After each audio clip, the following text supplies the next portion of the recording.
You reign!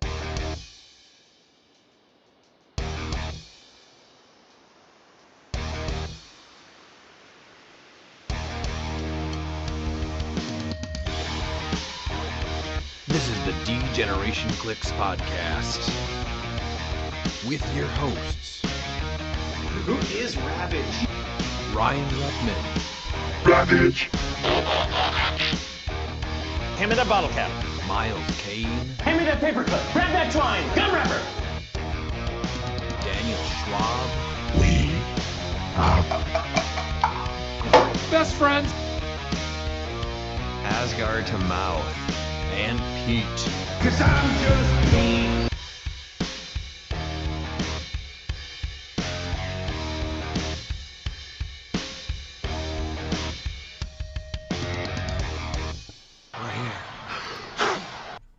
Welcome back to the D-Generation cliX podcast. I'm your host, Ryan, and with me, as always, are Miles and Dan. And returning from a super long podcasting hiatus, we do have Pete back with us. Miles, how are you doing? Doing pretty good. Wife's birthday was this weekend, and so I now take every chance I can to tell her that I've never been with a woman this old every day. So it's been fun, for me at least. So generous. How does that go over? Yeah, a lot of FUs. All right. Dan, have you recovered from Saturday? Slowly coming back. Saturday was, I did not, I slept real good between Saturday night and Sunday morning. What was your final step count? 11,812. Nice. All right. And Pete, you broke your 50 episode streak last week. How does it feel to be back? I think the word for the week is disappointed. I got a lot of complaints here. I'm just going to start the podcast off that way. Dan was positive. I'm not going to be positive. Okay? Such a weird world. I was disappointed in my flight back. There was a lot of delays. I'm disappointed in the Wisconsin weather. Coming back to sub-zero temperatures and basically a foot of snow. I was disappointed in the way that I played at the Icy Regional because I got 2 hours of sleep. I was disappointed in my dice last night where I crit missed twice and couldn't make a willpower roll while I'm playing you. And I'm a little disappointed in you, Redman. There was a lot of opportunities to take shots last week, and I feel like you really didn't do it. See? I'm also disappointed in Miles Kane, and I'm not clear if I'm a pimple or not, and he still never clarified it for me. And the only thing I'm not disappointed with is Handsome Dan, because damn it, he did a fine job at the Icy Regional. Thank you, young Daniel. I appreciate it. It was cool to be a juggling seal that day. I think that covered everything. All right. Yeah, we did have a big HeroClix weekend this last weekend. Saturday, we did the Icy Regional. That we'll be talking about shortly. And then Sunday, we got to film an unboxing for the Spider-Verse set, so that should be up on YouTube shortly. I just need to finish editing that. Not much in news this week, but we do have Pete with a special... What would be fun? Hello, friends. It's time for the People's segment. Bookwood had a big week, and we're going to get into the details of that. Nah. And one man here has to own up to some things. Nah. But this week in our favorite local tryhards purchases, he got himself a play-at-home kit from Collector's Trove. Legacy Ace with the figure and the card on a good deal. And then he also picked up Chase Doctor Strange, Harley Quinn Super Rare from Masters of Time, and the Captain American Legacy. Then he told me that I could throw in a Parademon Hawkeye on Sky Cycle and an IU Steppenwolf, but I don't think he bought those. I think he actually may have acquired those through a big taste of a very rare Bookwood victory. Does anybody want to add anything? Miles? Yeah, I mean, we're talking about the top 4 horsemen, Ryan. That's what he is. He decided to, you know what, my team suck. What's Miles playing? Oh, that seems good, and he did good. I'm not surprised. All right. I will say Skynet would like to have a word, but, Yeah, there's been some jousting for the position of the Ryans in general. So there's going to be a battle of the Ryans. It's pretty good competition. Mm-hmm. We need to do it. I need to see a battle royal streamed. We do hold grudges, I will tell you that. Yeah, I get it. I All right. hold grudges too. What's your middle name? My middle name is Grudge. Thought we were gonna hear Orion, but that's fine. Grudge is better, I guess. Actually. All right, as we mentioned before, this last weekend was our Champion Clix Open Icy Regional. Originally, we did have 32 people signed up, but after snow we got the night before, and then just some last-minute cancellations, we did still end up with 26 people for Modern. And then I was honestly really stoked just to see how many people came out just for the BRs, and then stayed after they were knocked out and played in them too. So, Dan, you were juggling quite a bit. I think you did a great job, though. What was your opinion of the day? It was fun. I mean, we had 26 people for Modern, which was still fantastic. I mean, there were people that showed up right away for BRs, which was cool. I couldn't fire them off right away because obviously we didn't have 4 people, and it was funny. Not many people dropped during Swiss, so we didn't actually get to start BRs until almost cut. So that was actually pretty cool. Yeah, I mean, because I managed the stream. I was doing the Modern and going round around with everybody, and then once the BRs started firing off, I was managing the BRs with the timer, and then obviously anything else. So it was a busy day, but I mean, it was fun. So like I really enjoyed it. I'll be really excited to do it again. So Was there one time that we actually had 3 BRs going on at the same time? yes, there was 3 BRs, and it was after cut, so it was like top 4. I think there was the 3 BRs plus top 4. And then the other one in the other room too, the big table. Yep. So yeah, there was lots to keep you busy on Saturday. But yeah, I think it went pretty smooth. Pete, what did you play, and do you want to go into your day at all, or just do you want to call it a wash? No, I'll explain to the listeners what happened. So, obviously we were on vacation. I had a great vacation though. Wife and I really enjoyed.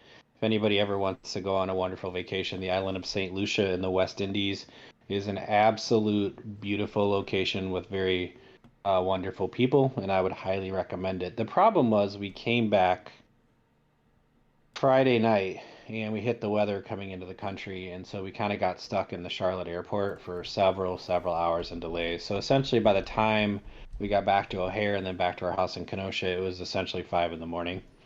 And so I got about a 2 hour nap before I had to get up and deal with the snow and pack up my teams and come over to the Icy Regional and completely not remember most of the day because I was so exhausted. So that was great. But I played a mystical theme named Delete, Delete, Delete in honor of Matt Hardy. I had Hadari out with the Universal Weapon, Blue Beetle Prime with the Trick Arrows, Madame Xanadu 051A with the Bag of Holding for free, the Green Man. Not great. Not a great start. With the Broadsword Construct, Madison and the Avatar Tower. There we go. Yeah, there we go. Yeah.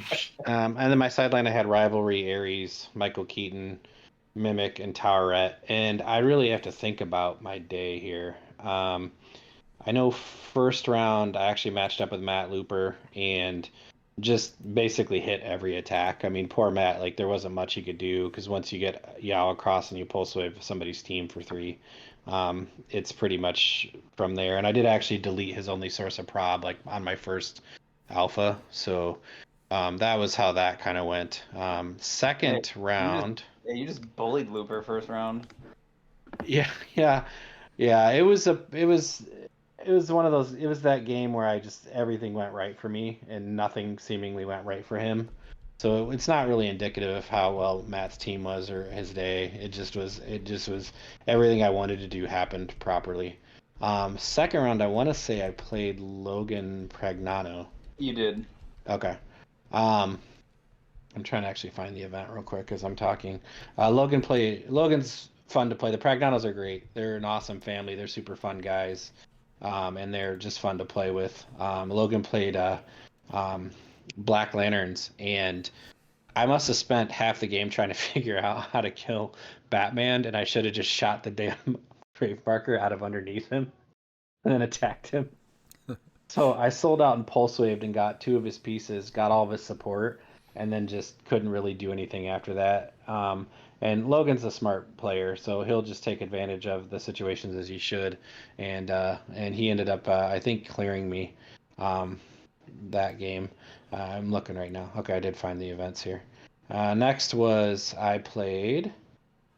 Yeah, so 300 to 60. So yeah, he beat me up pretty well. I played Jeremy, one of our local judges, longtime players, another member of the Generation Clix, and basically he could get across the board with his Hidari Yao, and I couldn't get all the way across the board with mine, so I kind of moved up and tried to barrier in, and I couldn't figure out how to barrier off one side, so he just basically came through and pulse waved all of my support to death on his Alpha Strike, and then I just couldn't do anything after that. So that was a pretty quick game. My fourth round, so that dropped me to 1-2.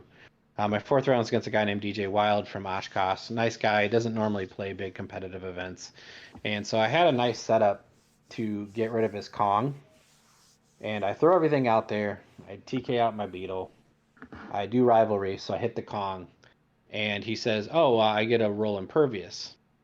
And I was so tired by that point, I said, sure, that sounds right? Like you have impervious, completely forgetting that Beetle always does either deleting something or penetrating damage. And then I just couldn't remember how I was going to get rid of the Kong in one strike. And about halfway through the game, I, through exhaustion and bleary eyes, put it all together that I had planned on using the arrow, and I should have rolled my delete thing, and I never did. I just let him roll impervious, and he basically was like, all right, well, I rolled out of it. And I was like, yeah, it looks like you did, and just moved on. And then, of course, the next play, the Kong comes over and just absolutely smashes my whole team. So that was not great. And at that point, I realized I was pretty much done for the day at 1-3 and tired. I did stay and play one battle royal with some of the guys from the HEL League, the Hell League. And they're pretty fun guys to play with. But I will say Black Panther is not a great battle royal set. It's just really, really limited in movement, and there's just so much stealth. So it was kind of a slow played battle royal. But overall, I thought it was great to see everybody. It's always fun to see everyone. I've had some really bad competitive events, almost in a string of them. So I'm looking to kind of rebound upcoming here, hopefully at Adepticon. We'll see. So I'm going to get in the lab with the mayor, the mad scientist Miles Kane, and have him correct my current clicks slide, much like he corrected for Bookwood. That's something I would like to see. All right. I feel like my team was better than it performed. I think some of it was just honestly exhaustion. Like when you can't remember even what you're starting to do midway through your turn from the beginning of your turn, not a great day. Yeah. So, I think you knew it wasn't going to be great going into it with how much sleep you had. I was gonna say, but not going to miss a big local event like that, So it was worth going. So it was good to see everybody. Okay, I played Icy Beetle was my team name. Pete, did you say your team name? Yeah, you did. at least it was better than your New Orleans team name. It was, and from now on, I will say I think that we have set a trend of making pretty good team names, at least for the events that we hold. Mine was Icy Beetle, so this was the Blue Beetle at 75 points. Trick arrows on him for the 10. Ulysses Bloodstone, and then he had the Crimson Gem, Chair Panther with the +1 longsword, the Chase Harley Quinn, Perdegaton with the Bloodstone at 20 points, one Daredevil, one Legacy Daredevil with the Universal Weapon, and another Daredevil, he just has the Bag of Holding because it's free, a Weasel Pog, and a Timebreaker. And then sideline was Rivalry, Ares, Beetlejuice, Mimic, Zeus, and a Treasure Chest. And then maps, Major Brock's Bunker, Sentinel Factory, and the Mansion. And the objects, of course, were the Nifty Traffic Barrel, Heart-Shaped Herb, and Vibranium. So I've been getting more comfortable with Blue Beetle. I think I'm going to stick with him for at least a little bit here. The changes that I made, the big one was getting Harley on there. And I forgot exactly what I took off. I know it was a Daredevil, and what else was it?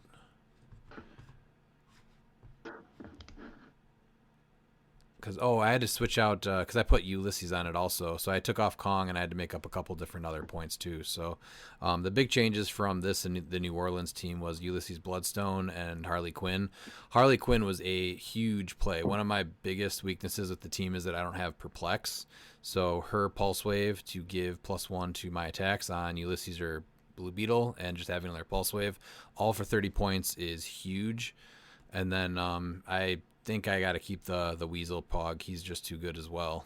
But that 30 points to Harley Quinn was big, and that rivalry card it feels pretty dirty to use, and yeah, I think it is a must play for sure. The Mimic, Dan, did you see anyone bring in Mimic that much? Yeah. Oh yeah, I saw it all over the place. It was great. I love it. It's a barrel killer. It's hilarious to watch the barrel turn into Mimic. Yeah, I think that piece is going to pick up steam. That's like so many people didn't want to pick up their objects for the simple fact that there was a 50-50 shot sitting on your sideline that that might come in instead. So that is a piece to get. I forgot to do it too. When we did our practice matches, I forgot to do that on the Monday. But yeah, it's on my sideline. I was like, oh, that's great, and I just get to play with D&D cliX, which is cool. So. Yeah, It's huge because even though the Bloodstone's out now, so like we can have a discussion about the role of like Steel Energy in the bush and stuff, considering that you're gonna have a Bloodstone on basically every team. But the Mimic just made people leave the bush alone. Yeah, They're like, I'm not gonna touch it.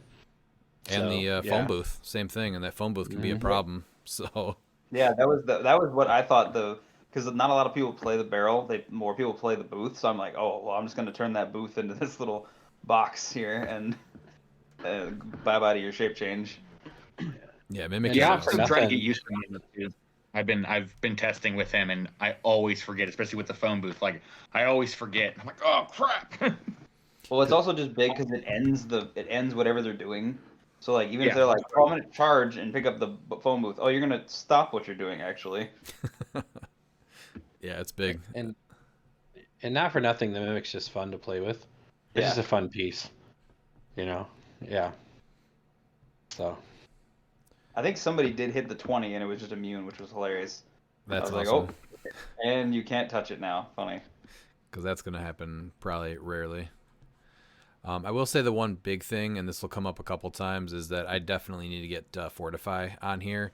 So the universal weapon did not come up even once. It just never worked. Or came into the opportunity where I would use it.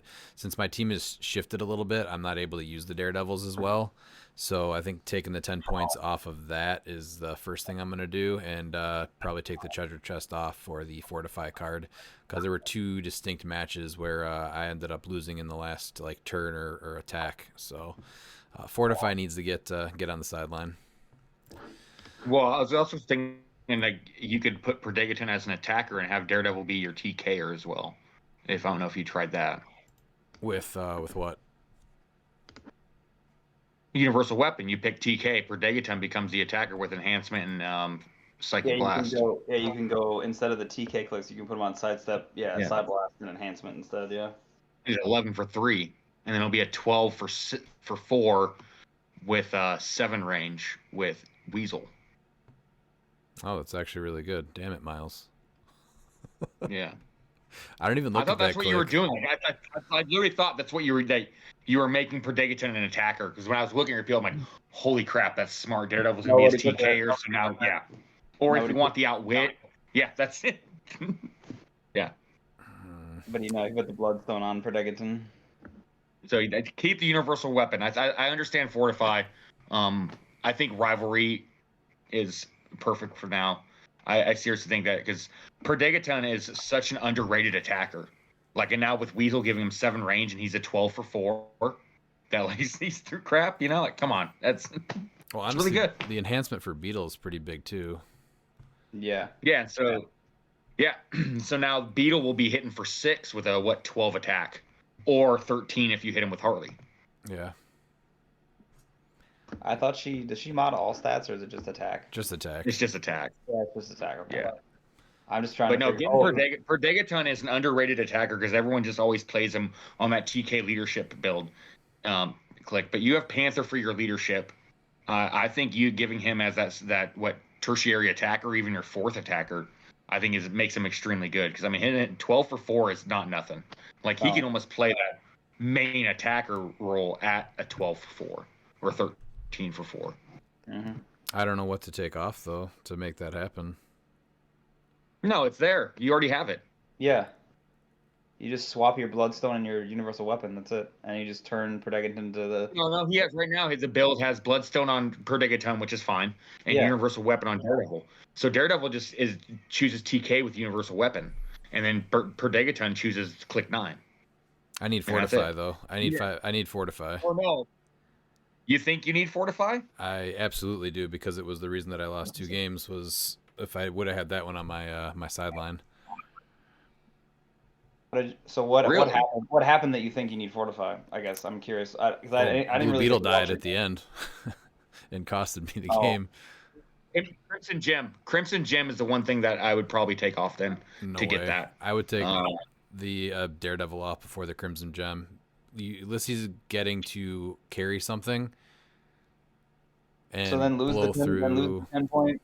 Yeah, then lose the 10-point Daredevil and with the bag of holding, lose that one. I mean, Yeah, no, I think Daredevil as your TKer, I think is extremely good. Do you think Timebreaker is that important? Oh yeah. The Okay, place then yeah. is huge, so Yeah. probably take off a Daredevil, and Yeah. I'll have 5 extra points still. So maybe I guess another. the thing is, I guess the only thing about your team that you just have so much going on. With Yeah. this team. Zeus. I mean, because you take off treasure chest for that, For sure. and then potentially if you want to get another one shot, which I would recommend Canon. It's going to be the Canon event, one that comes out in Spider-Verse. I'd take out Zeus for that. Well, I'm building for Champion Clicks right now, so. Okay, so with that, yeah, the 5 points there is going to leave. Who? I mean, you can put Harley. Harley, you can give her close combat expert, I guess, if you really want. I guess I don't know. All right, we'll come back to that. We're gonna go back to round 1. Yeah. So out of 26 people, I actually had to play Oliver round 1. So he played a Hidari Yao, Prime Colossus, Butterfly, Black Panther team. He went 2 and 3. He had a good day, and we didn't get a chance to practice this team that much because he was dead set on playing a 200-point Juggerduck team, and so we practiced that, and then finally he decided that he wasn't going to be able to really do that well because it's just too easy to shut him down with a barrel and another piece. So I was also set for this team also. So we had still a good game, but I just was ready for basically those pieces on that team since they're. I expected to see him on more teams even, but I won that one 300 to 10. And we used it to kind of. I reminded him about a lot of his triggers and stuff, just because he didn't get to play it. So I think his other rounds were a little bit better after that one.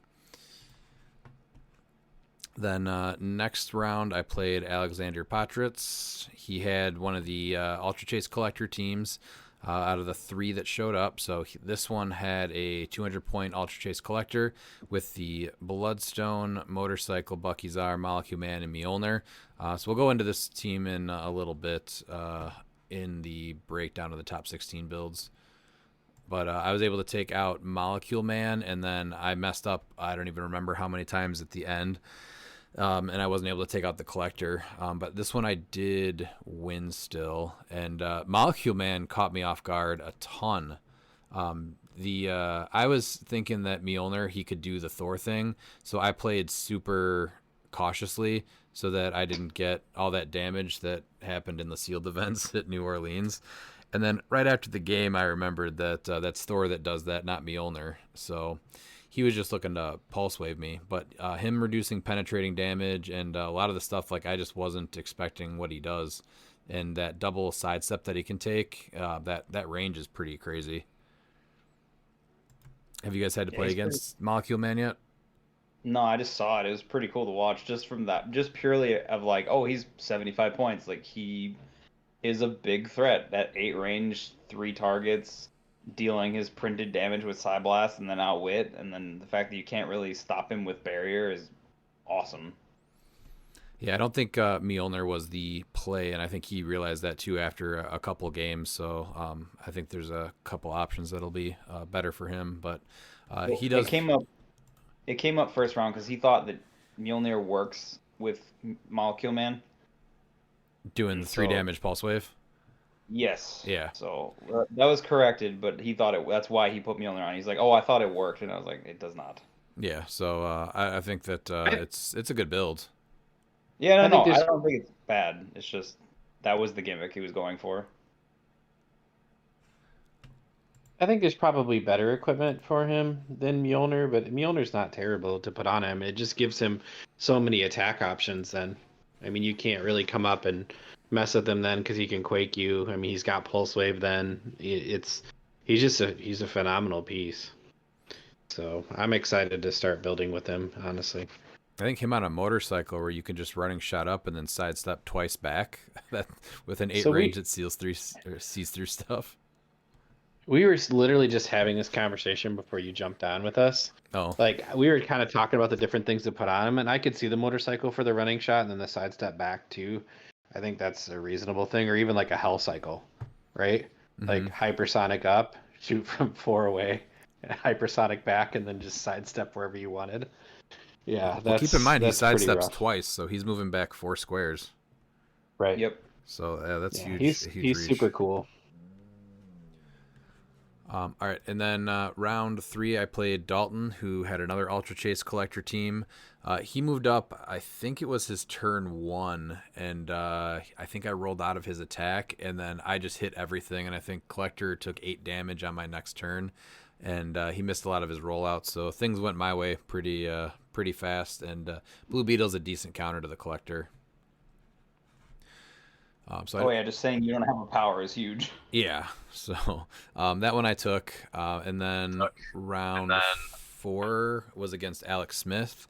He had a really cool Ultra Chase Collector too, so this is the 3rd Ultra Chase Collector I played in a row. He had the Dream Ruby, the Chimelian Flute, the Universal Weapon, Elsa Bloodstone with the Trick Arrows, Space Ghost, and then the Chitauri Pog. And the big thing here is that the Flute gives him Team Player, and then he was copying the Skrull Team ability. So with the Dream Ruby, he was getting a 4-6 shape change, and if he hits that, then the attacker deals the attacker's printed damage value to itself.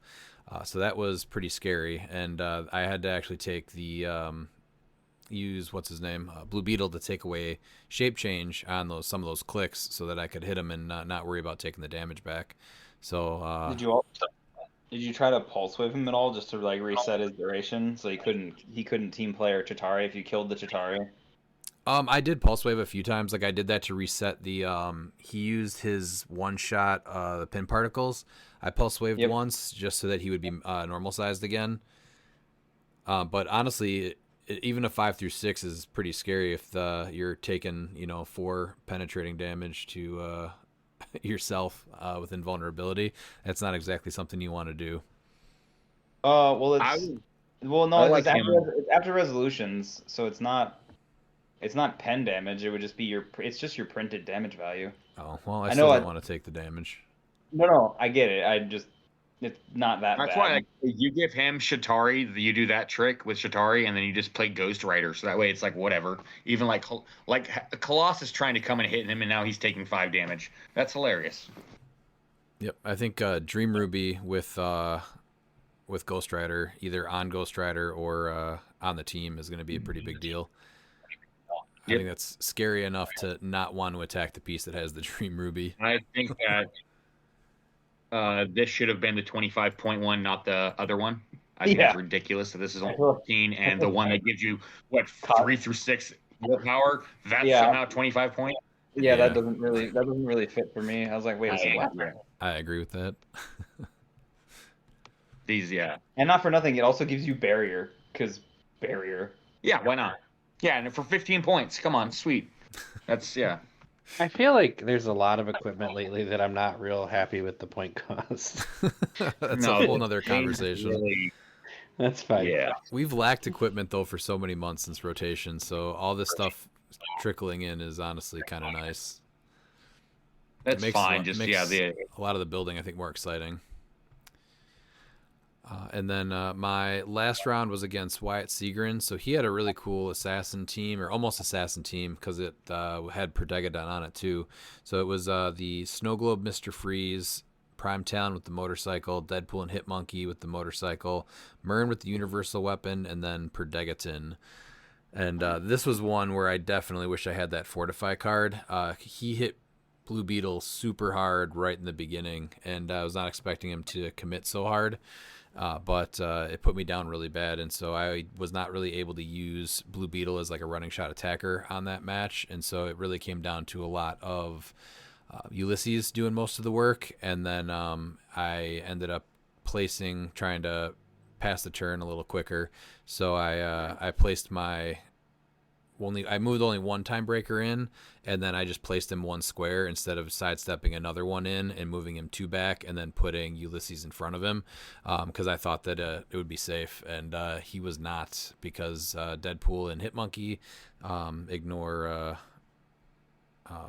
hindering, and was able to just see him and come up. So that was just enough to KO him at the end and kill him. So I was 3-2 after all that. And then last round, I played Ryan Bookwood, local tryhard. He had a plant team, so it was the Prime Swamp Thing with the avatar of Khonshu, Man Thing with the avatar of Gaia, another Man Thing, so he could get the 8 squares of the plant terrain right at the beginning. The Iconics Poison Ivy with the trick arrows, Harley Quinn, the one that'll ping you for extra damage, which is pretty mean, with the Bloodstone, and then Prodegaton with the Bloodstone. So this was a pretty good team. It was definitely hard to work around all those plant terrain markers, so I probably wasted too much time trying to destroy those in the beginning. The Daredevils were reasonably helpful with that, using Quake. I actually switched them to Quake instead of the Plasticity Poison clicks I normally have them on, and so clearing out a bunch with the peanut base was pretty nice. The biggest error that I had, though, is I thought one of the Daredevils only had 1 token, and so I set up my whole turn to do a charge Quake and blow something up and get his Prodegaton, and when I went to do that, he ended up having 2 tokens on, and I totally missed that. So that messed up my whole pacing, and then he moved his Prodegaton back into the corner, and he kind of just stayed in his corner for the most part and tried to attack. I was able to delete his Swamp Thing. I threw up a Time Breaker and booped him out of the plant terrain marker so I could see him, and then rolled I think a 6 on my delete with Blue Beetle and got rid of him, and then passed turn. And then this is again where it would have been helpful to have that Fortify card, because he was able to hit me really hard back with Man Thing and an object, I believe it was. So Man Thing, what does he do top dial? 4 damage. So I think he hit me for 5 or 6. I don't remember what he hit me with, if he had an Empower also. Did he use an object? He might have just picked up an object. He definitely used an object. And so, one of them had Chthon, so I'm assuming it's the one with Gaia had Chthon on it. So yeah, so I think he hit me for 6 penetrating damage, and so that took my Beetle from top click 6 to the second one. Maybe he was already weak too, because I think he got him with that. But again, if I would have been able to play Fortify instead of taking 6 penetrating damage, that would have been a little better for me. So congrats to Bookwood for taking that one. Seems like he's picked up a thing or two. Miles, you kind of practiced with him, or you just took your team? no, this isn't mine. No, this isn't my team at all. I don't do double Man things. It's pretty close to what I did. If I would have built the team, there's no way that he would not have had Barrel. Barrel is more important than Rivalry for this team. Really? And that really played out in his top 4 matchup. Oh, absolutely is. Yeah.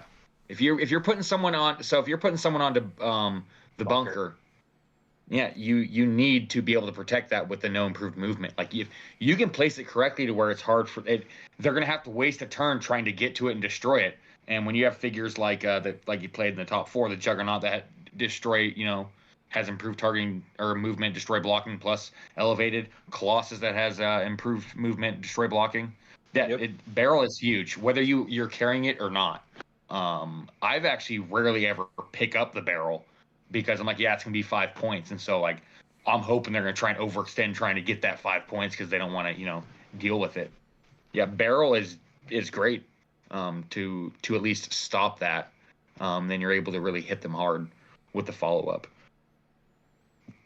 Double man thing too is a little iffy. I didn't play Harley. I played Panther just because I prefer that way. But yeah, I mean the double man thing is a lot better than double Ivy. I think if you play double man thing, it's better than double Ivy just because you get those 8 plant markers. Yeah, being able to cover the map with 8 markers is just crazy. Yeah, because it's hard to crush all those markers is the problem. So. I didn't mind this, but I think, what did we end up doing, Dan? It was, so 26 people. I think you said 5 rounds of Swiss and then cut the top 16. Yes, it should have been just for clarification, everyone. Should have been 8. Should have been top 8, but was told initially it was 16 because I was unsure and I didn't have the tournament document on hand, but it should have been top 8. So. Did anybody complain about it being long? No. Yeah, I didn't think so. Everyone just wanted to play, I think, and was having a good time. It just made for a long event, but yeah, I don't think anyone had a problem with it. All right, let's go over the top 16 because I feel like we did actually have a pretty wide field, which was pleasantly surprising. The 16th place was Ryan Harris, fellow Degeneration Clix member. He had Amazon's Show Them Your Fear.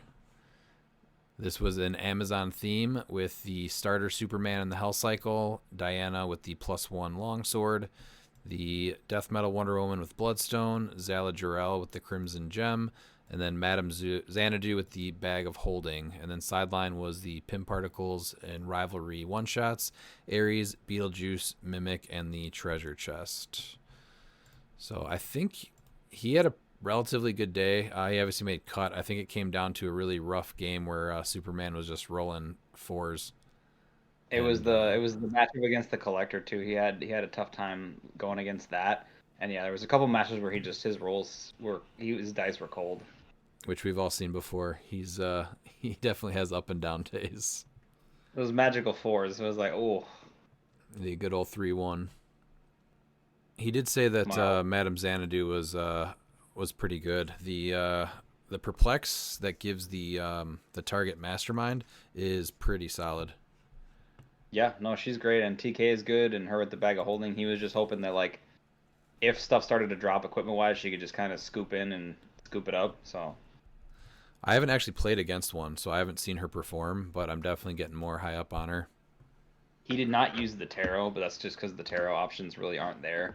So yeah, it probably just adds more time. I didn't think the ones that are usable right now aren't huge. No, he's mainly using her for the 6-range prob, the TK, and then the perplex. So, which for 30 points is great. Oh yeah. All right, how about 15th place? In 15th place, it's also awesome to see that Harris decided to play Kryptonian figures and do well. Austin, take notes. In 15th place, we have Ken Small with Antagonist, going 2 and 4. Had a 75-point Chase Weapon X with Motorcycle. Thor at 50 with Stormbreaker. The Captain Marvel Gala at 45 with the Universal Weapon. Legacy Black Panther. Matter Eater Lad. Let's go. Miles Morales and Swarm of Ants, with his sideline being he had the one-shots of Fortified, Diabolic Bargain, and Mind Gem, as well as Reverse Flash as his prime. Spider-Man to swap in him for Miles Morales, and then Michael Keaton. Did you get to see this team get played at all? Yeah, it was a pretty neat team. I mean, Weapon X is a monster if you roll well, and Ken rolled pretty well. And the couple times I saw him, there's a couple rounds I watched. You're just the free ping damage because he's usually getting hit is the thing, so that's fine. He was able to heal with the Wolverine squad and just keep going. So it was cool. It was quite good to watch that go. And then Captain Marvel is just gonna be an annoyance because her rollouts are good, and then Thor for 2 damage pulse wave with Stormbreaker because then it's penetrating knockback during pulse wave. So even if you hit a stop click, if it's not invincible, you're gonna get hit past it, which was pretty neat. So I don't know if that came up, but I like the combo. It's cool.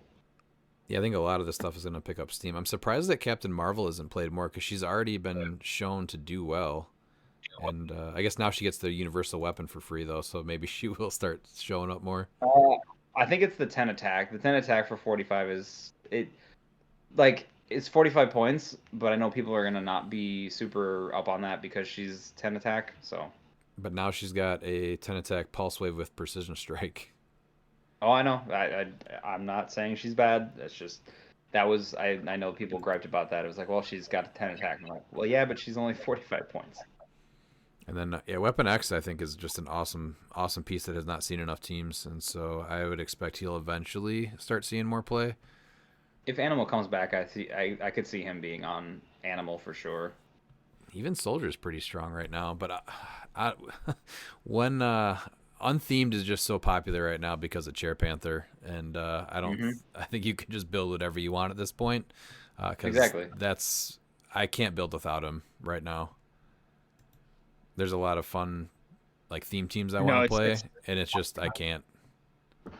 I'm stuck there too, and I'm very disappointed in feeling it too. But I'm right there with you.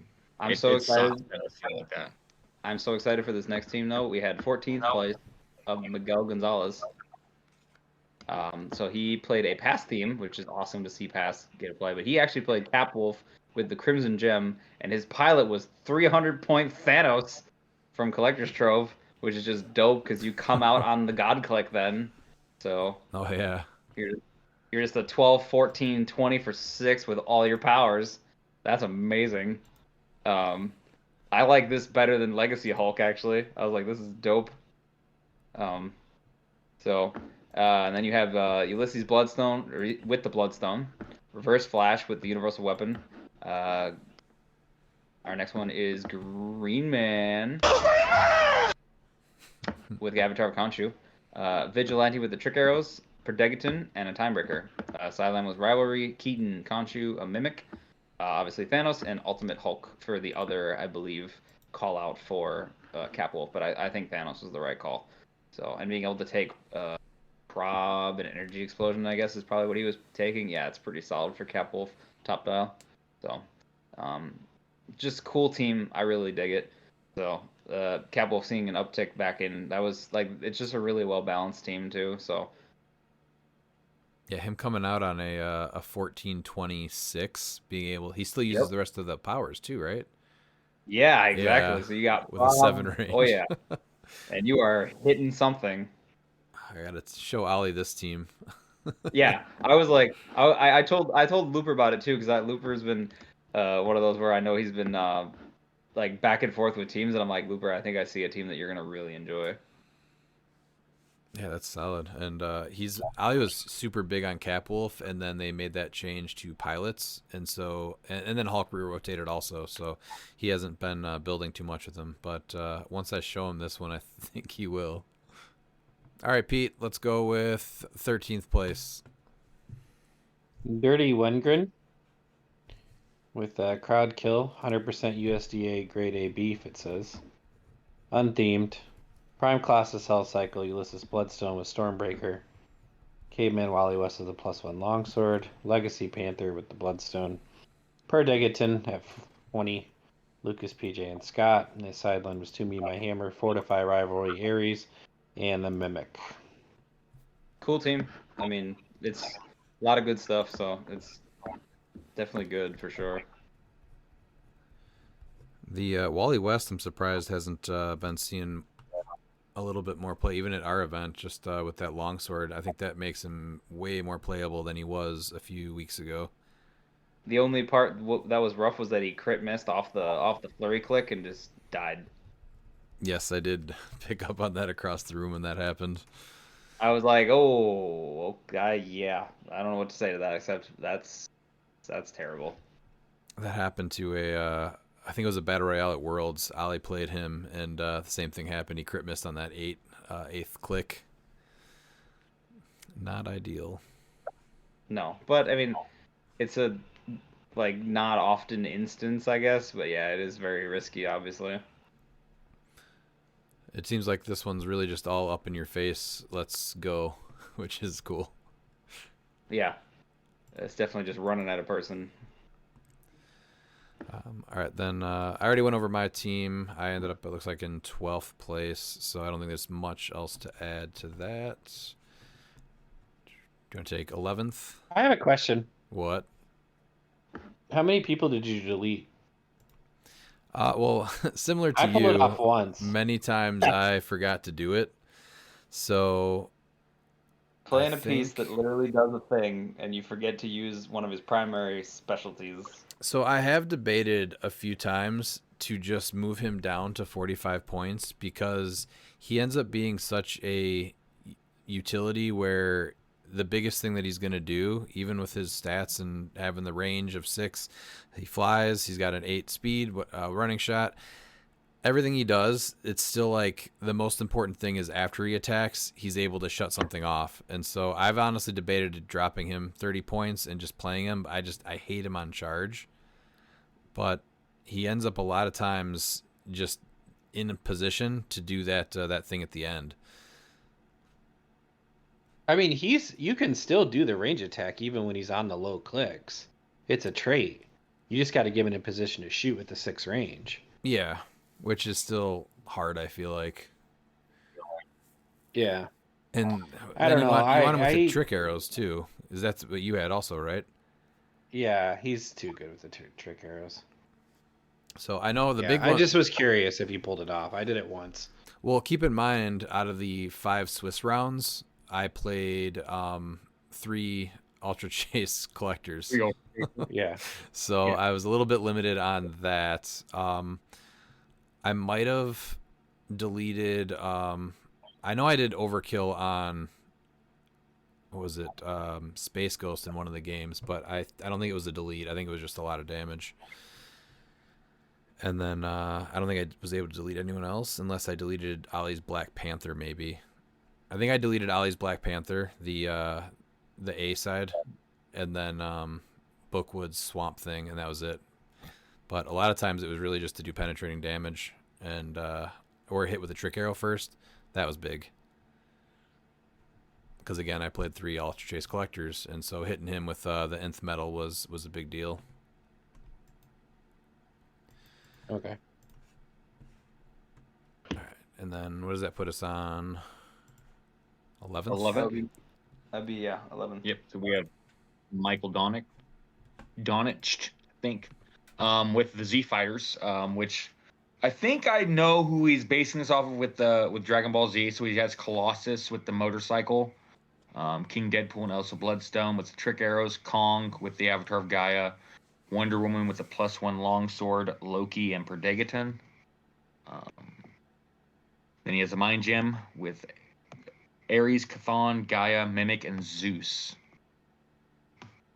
So I'm trying to go through this. I think Kong represents because they turn into the great apes, the Yeah. Ozaru. Super Saiyan clearly is Colossus because he's gold. So Oh, see, I was unsure of that one. So it's the only thing I can think of. Like he's Super Saiyan. That Oh, has to I- be Super Saiyan Go. I actually thought he was Nappa for a second. I was like, maybe he's not bald, right? Yeah. That totally King went over my Deadpool and head. Elsa is clear. Well, that's come on. It's you need to watch it. You need to watch it. Okay. Yeah, it's probably the greatest anime. There's actually a book out, and I believe it's a video series about how Dragon Ball Z is actually a retelling of the Bible. It's really interesting. Sounds like that's not true. It's facts. I'm telling you right now. There's people that think that. So I'm sure there is. okay. Mm-hmm. Are there any other characters that represent other characters from Dragon Ball Z? I'm looking through it. I think Deadpool and Elsa Bloodstone's probably going to be Fasha and Bardock, who's going to be Goku's parents. Well, that doesn't make sense for the Z Fighters, but I mean, I guess that's fine. That's the only thing. That's like, there's no women Z fighters. Yeah, that's fair. You know. I So- thought Perdegaton was who was that? Red Ribbon. That's what I thought. I was like, oh, okay, that works. Yeah, Wonder Woman is Android 18. Yep. You're gonna have Loki as like Piccolo. Let's go Piccolo there. Yeah, I don't know. That's a bit of a stretch, but fine.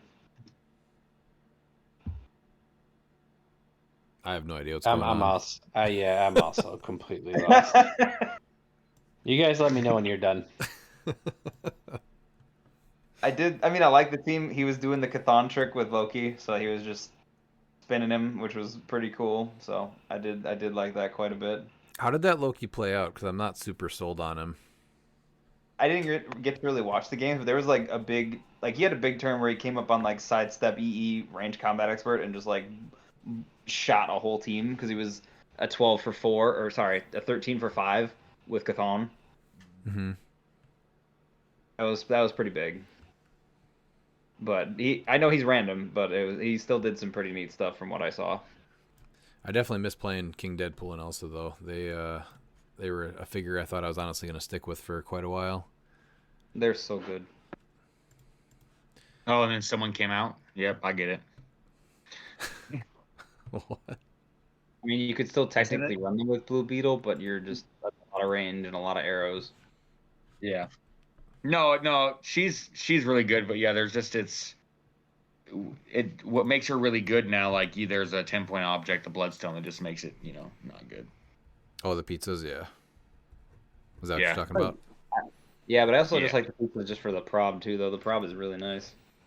Well, and then does that also trigger Mimic?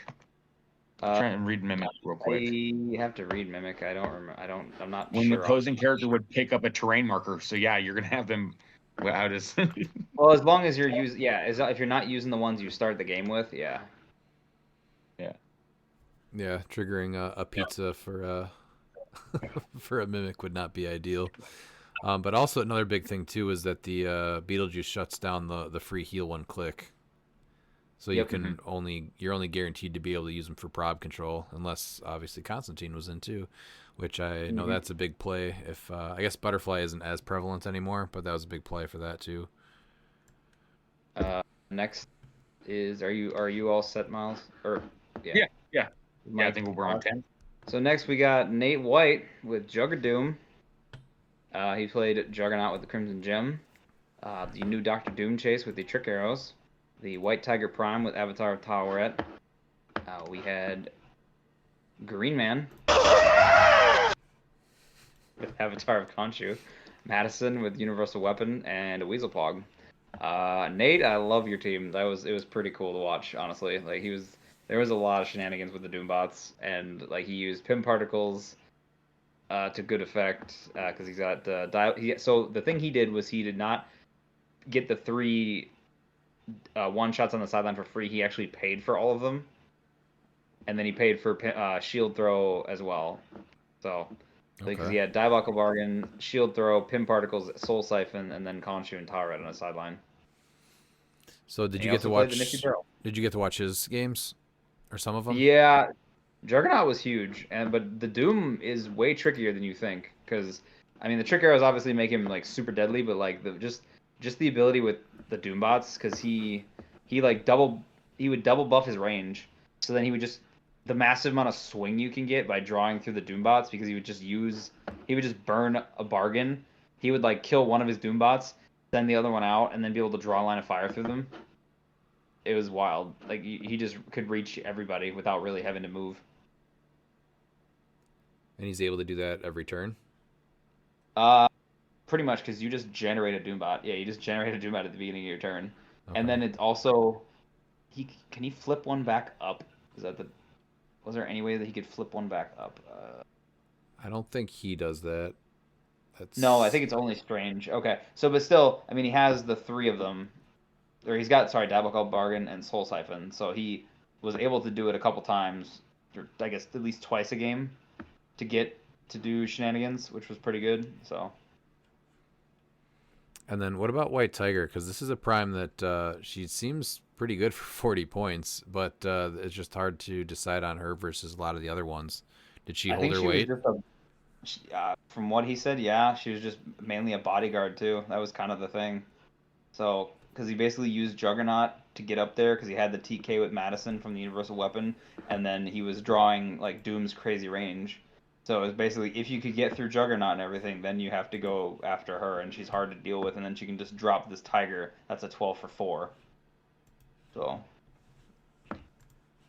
Yeah, I like it. Bringing in Juggernaut, Doctor Doom, and White Tiger. That's awesome. yeah, I really enjoyed watching. I like what little bit I got to take into Nate's matches. It was cool. Yeah, very cool team. All right, Pete, number 9. Jay Wyatt Seagren, Excommunicado, unthemed, the new Mr. Freeze, 60 points. Talon with the motorcycle, Deadpool and Hitmonkey motorcycle, Mern with the universal weapon, and Perdegaton. So mostly an assassin theme. And then you throw on Perdegaton for, I'm assuming, TK and leadership. Sideline was Mind Gem, Diabolic Bargain, Fortify, Ares, and Michael Keaton. Yeah, So cool to see the one-shots get as much play as they are.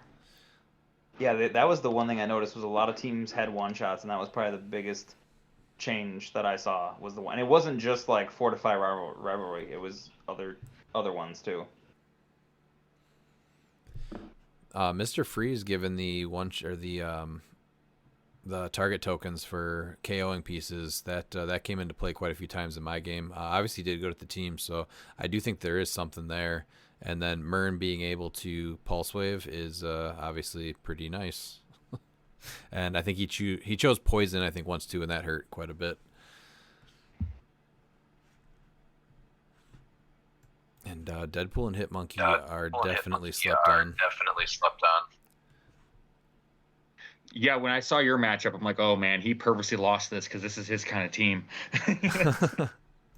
No, it was a good game. He honestly, it was he destroyed Blue Beetle in the beginning, and that really set the pace for the game. And so I had to kind of do what I could, and I was able to kind of take it over in the middle.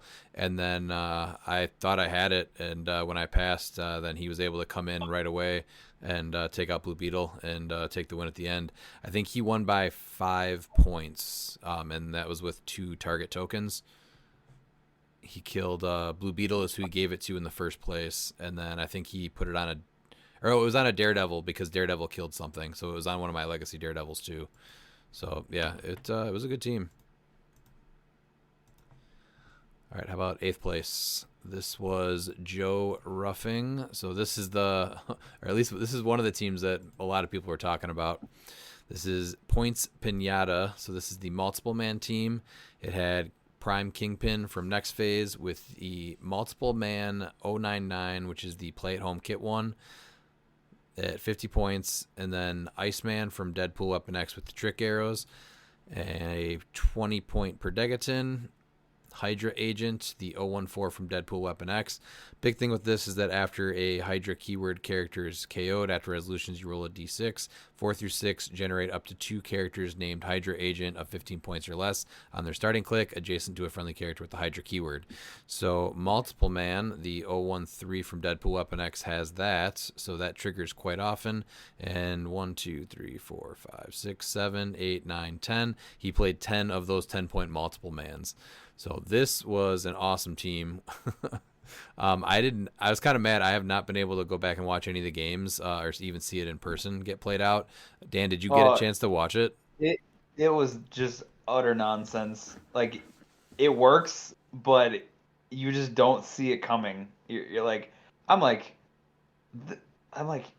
he's marching these guys to death, and no, between Kingpin and the 50-point molecule man, that just, hey, I'm gonna make you guys all able to do something that doesn't count against your action total. Because once they're up there, they're hitting for like 5 apiece because they all have Empower, and then they have Hydra, so they copy Masters of Evil if they're making close attacks. So now you're just a -3 defense the whole time, and you're just hitting things, and then Kingpin makes 2 of them move and then make an attack for free.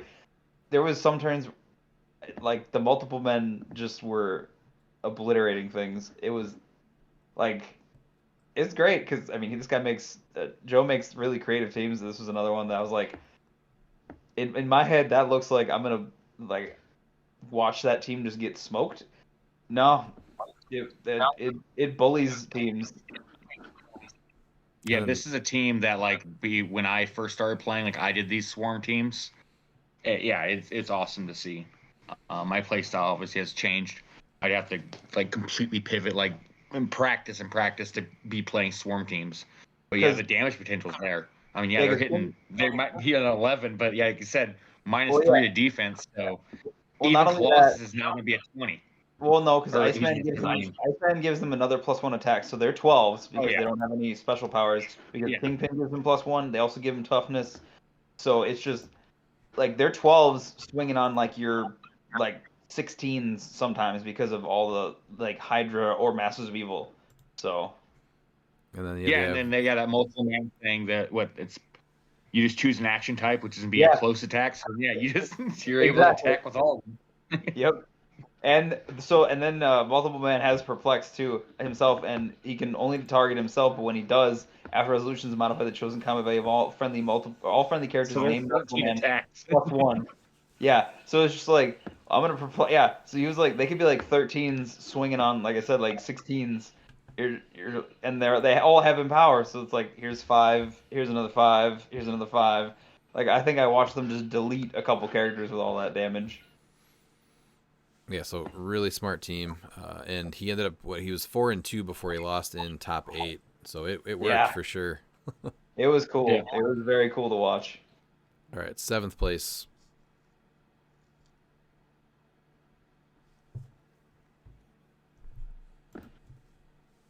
Miles? Oh yeah, I was that was Pete. We have Chef Nano, the grass is greener. Another plant player. Bat Chef as he likes to call himself. He's running a double man thing, one with Gaia. Harley Quinn from the Iconics with Bloodstone, double Iconics Ivies, one with them with Trick Arrow, and then Legacy Panther with the Longsword with Amanda Waller, Ares, Keaton, Gaia, Mimic, and Reverse Flash on the sideline. And obviously he's got the nifty barrel. I mean, he's able to get in top 8. It's tough for me to like. I'm not a huge fan of that 45-point Harley. I know some people are. And he did really well. Unfortunately, when the mirror match, I think it was round 1, when he faced Bookwood, he just got obliterated against. I think the Prime Swamp thing is the real like piece that made plants become that much more dangerous because you can just have them not reduce damage. But So, yeah, I mean, plants is still good. I mean, you have I mean, the thing too is I think he's practiced up with this team because he played it at Red, White, and Clix too, and I think he played the pretty similar version of this team. So yeah. Yeah, no, yeah, you're getting the 12 attack from Harley. It's just so hard for me to, I'm not a fan of that Harley. I realize it's the maximum 2 damage from attacks and everything, but yeah, I mean, he was able to get in 7th place, so it's obviously it works. Just not my cup of tea, but I mean, there's multiple ways to play plants, which we've seen. So Why do you think neither team played the regular Swamp Thing? I think that the main issue with the regular Swamp Thing is Keaton. Keaton really destroys him, and because he's 95 points. And I played the regular Swamp Thing before Keaton was legal, and Prime Swamp Thing allows you to get those extra points for you to bring in Chair Panther, and then you're able to make Man Thing as well as Ivy. Like they can't reduce damage, and so I think that you benefit from a lot. Because yeah, I mean you're talking in order to get it, you have to take off an Ivy and one Man Thing for Swamp Thing, and that's still a good option to go as well. But yeah, when you're playing 95 points, it's really hard because in order to get the most out of him, you need Chair Panther. I know Lucas played plants with no Chair Panther, but that's I think is a very niche because of how good of a player Lucas is. I think that to really get the most out of Swamp Thing, you need Chair Panther, and so now you're talking 125 points Which of your build. he did play Chair Panther, but yeah, he would have to make. That's hard to fit that That's in, what I I mean, guess. Yeah, that's the main reason why he's still a great piece, but it's really hard to fit him and maximize a plant team, and having to deal with Keaton as well. And then Even Dan, though he's good. Dan, did you see if his Reverse Flash was able to do anything or just give up points? I didn't see him bring Reverse Flash in very often. So at least from what I was able to watch, it was one of those where he was just kind of there, and I get it. So Yeah, I have not seen him be a crazy sideline piece that I thought he was going to be when he first got previewed. There's just other things, and honestly, like I like personally, I like main forcing my prime. So like, Yeah. I guess if I didn't have the slot, he could just go there. And again, the sideline is super stacked. So I mean, there might just be something that you could play over him. Like honestly, if he had the points, like a one shot is good. Like rivalry, just guaranteeing the Ivy Alpha is huge. All right. How about Logan's team?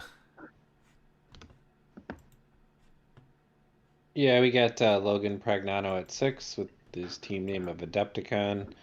Says unthemed. It was, yeah, because he's got the Legacy Panthers. So Prime Swamp Thing with Avatar Khonshu, um, Black Lantern Batman with the Trick Arrows, a Necron with Towerette, a Necron with Avatar Bast, Black Panther, Legacy Panther with Avatar Batum, Space Ghost with the Bloodstone, and Prodigaton. His sideline was Rivalry, Atum, Bast, Michael Keaton, Khonshu, Towerette.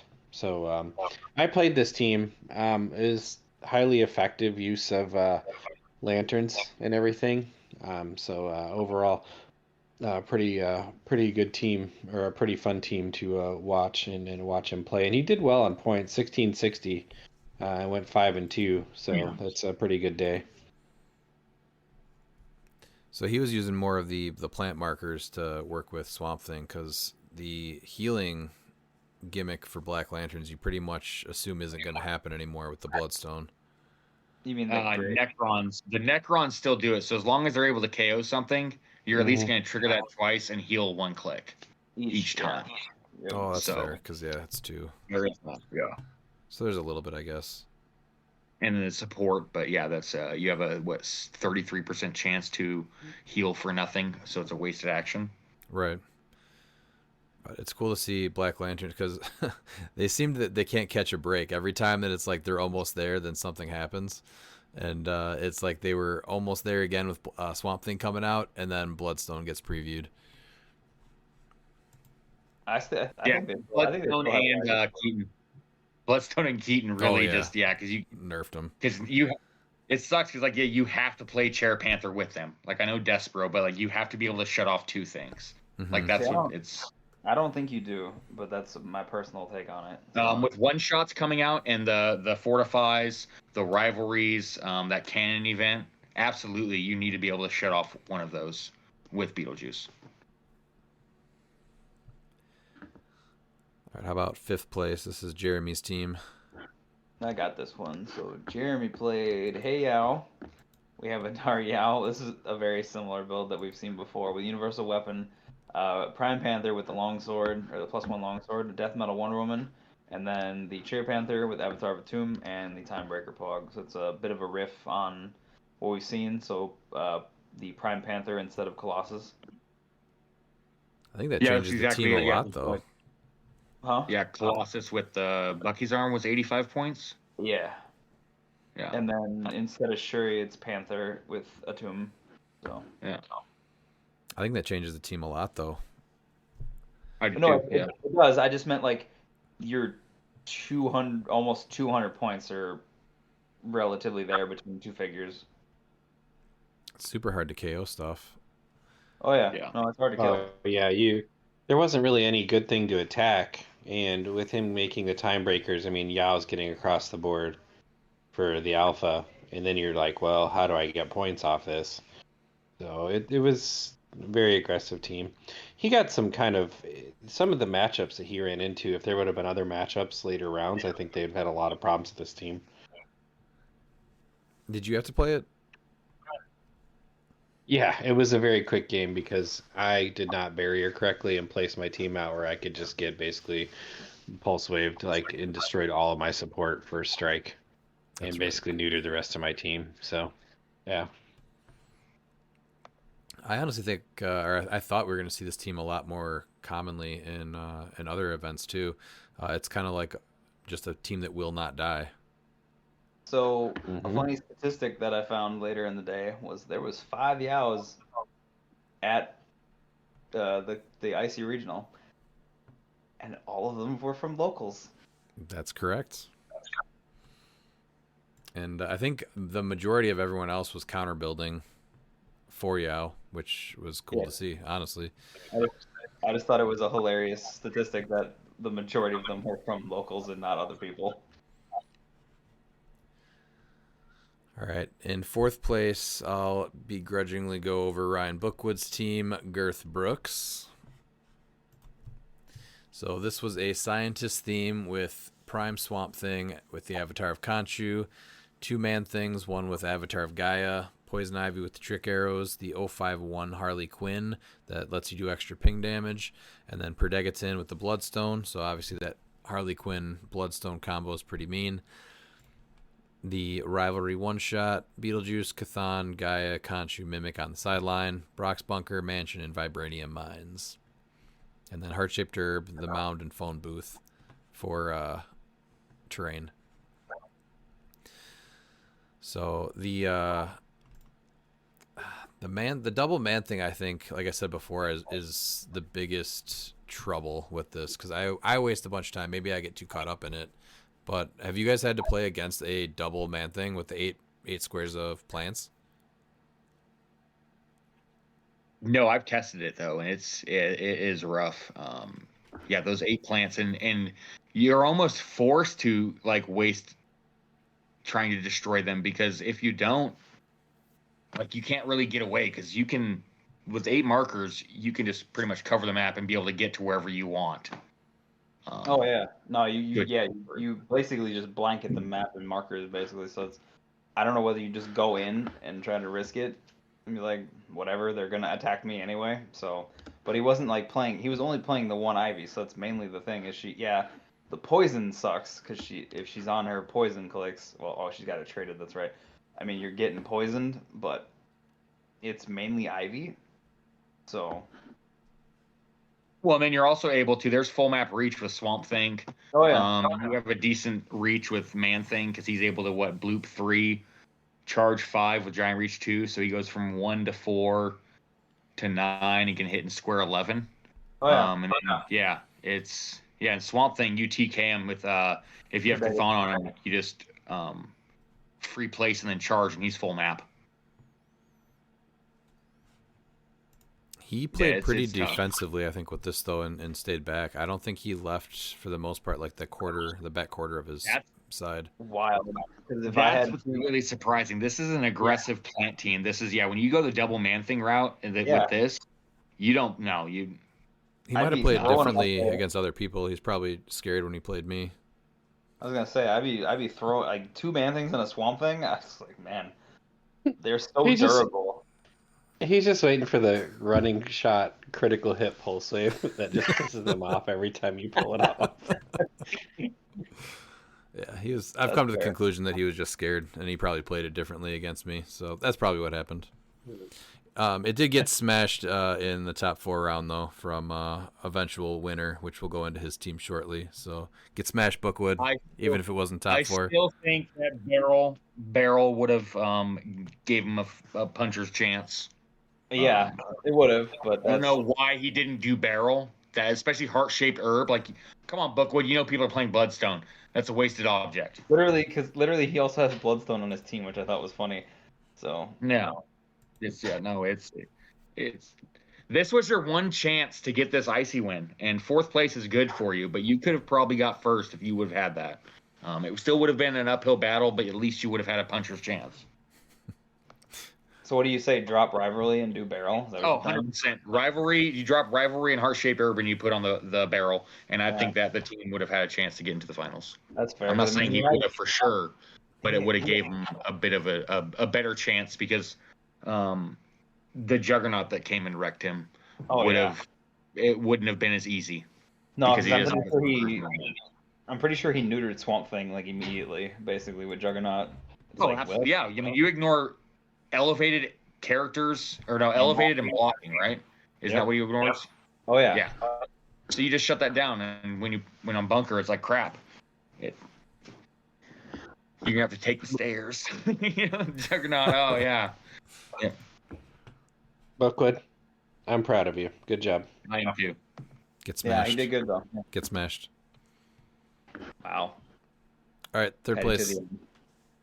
Third place, we have the Pool Lecter, which is one of the ones that you played against.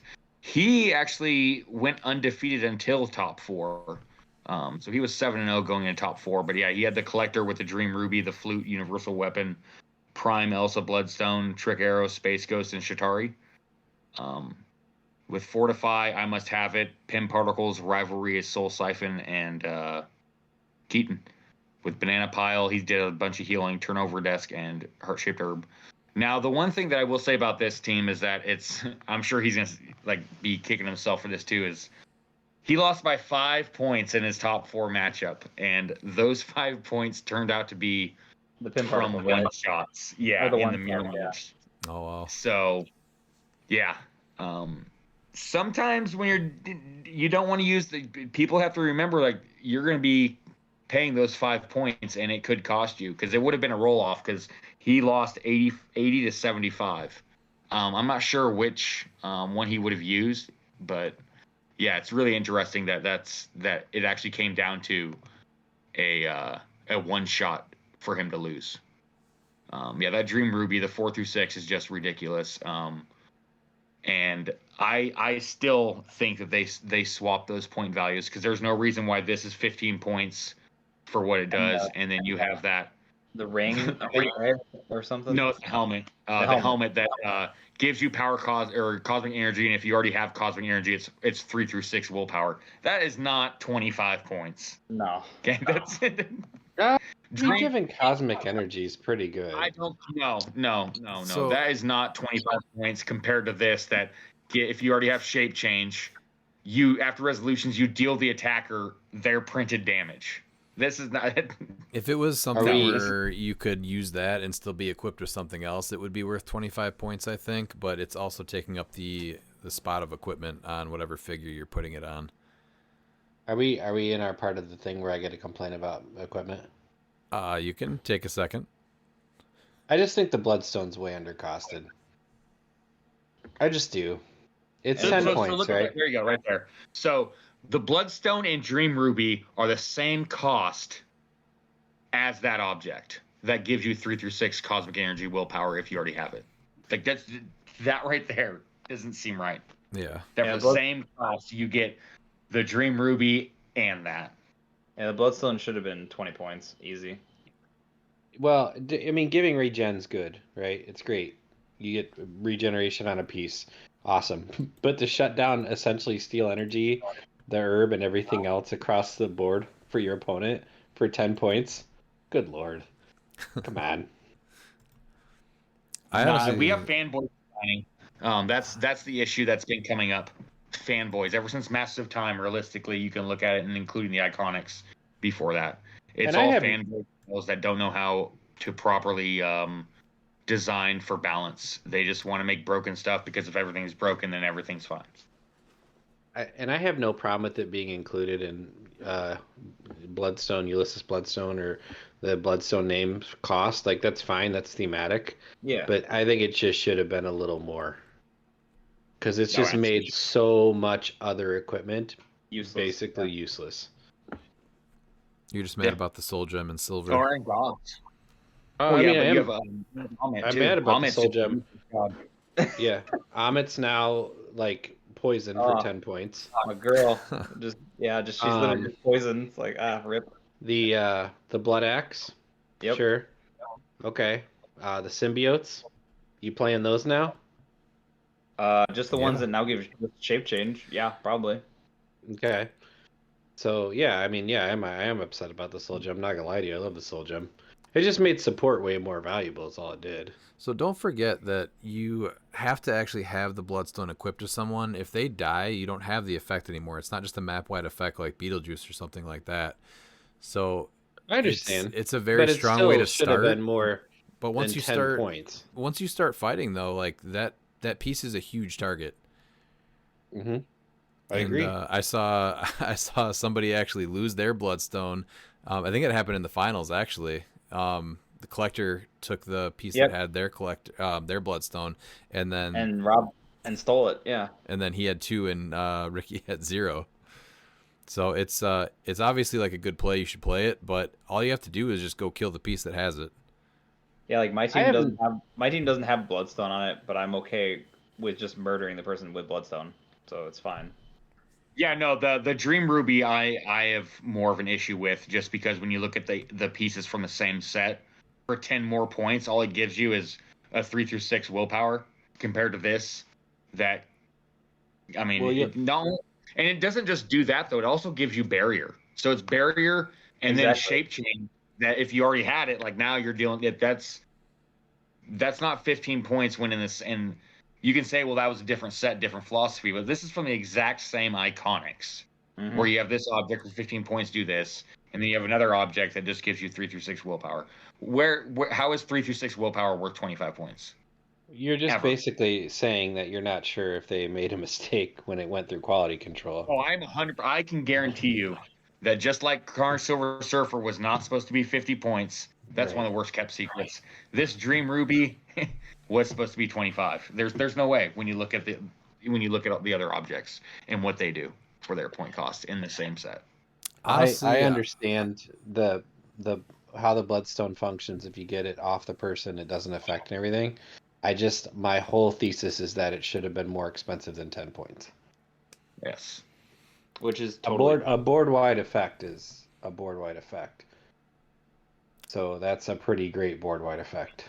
I feel like the other item that gives the willpower and the power cosmic and all that stuff, I think that's probably just a little bit overvalued, but don't forget now you can't outwit this piece, and you have a good chance of always continuing to attack every turn. So that might be pretty crazy on the right piece. And with this Dream Ruby, you do have to already have shape change to make it pretty ridiculous.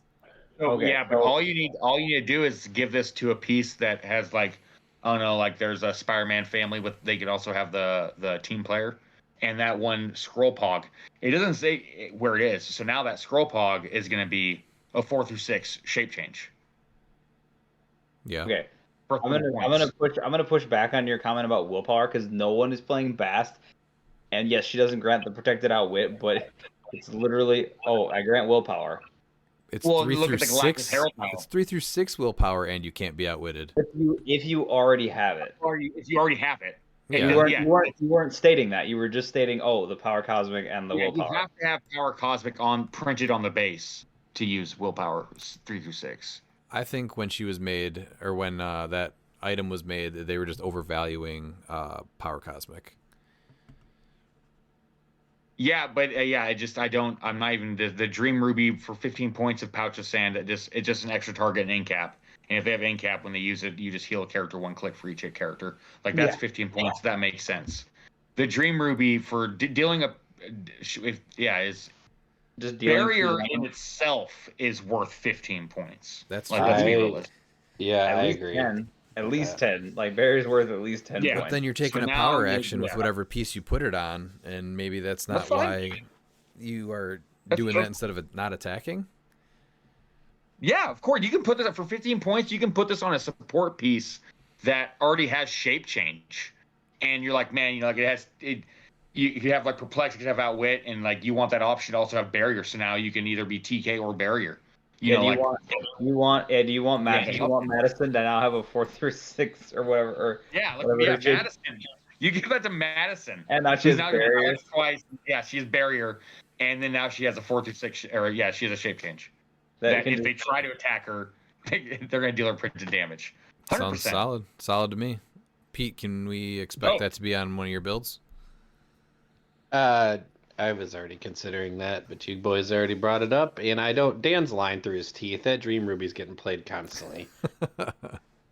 The Dream Ruby on what's his name is going to be ridiculous. No. Dan, just come clean now. That Dream Ruby's on Ghost every Rider. build.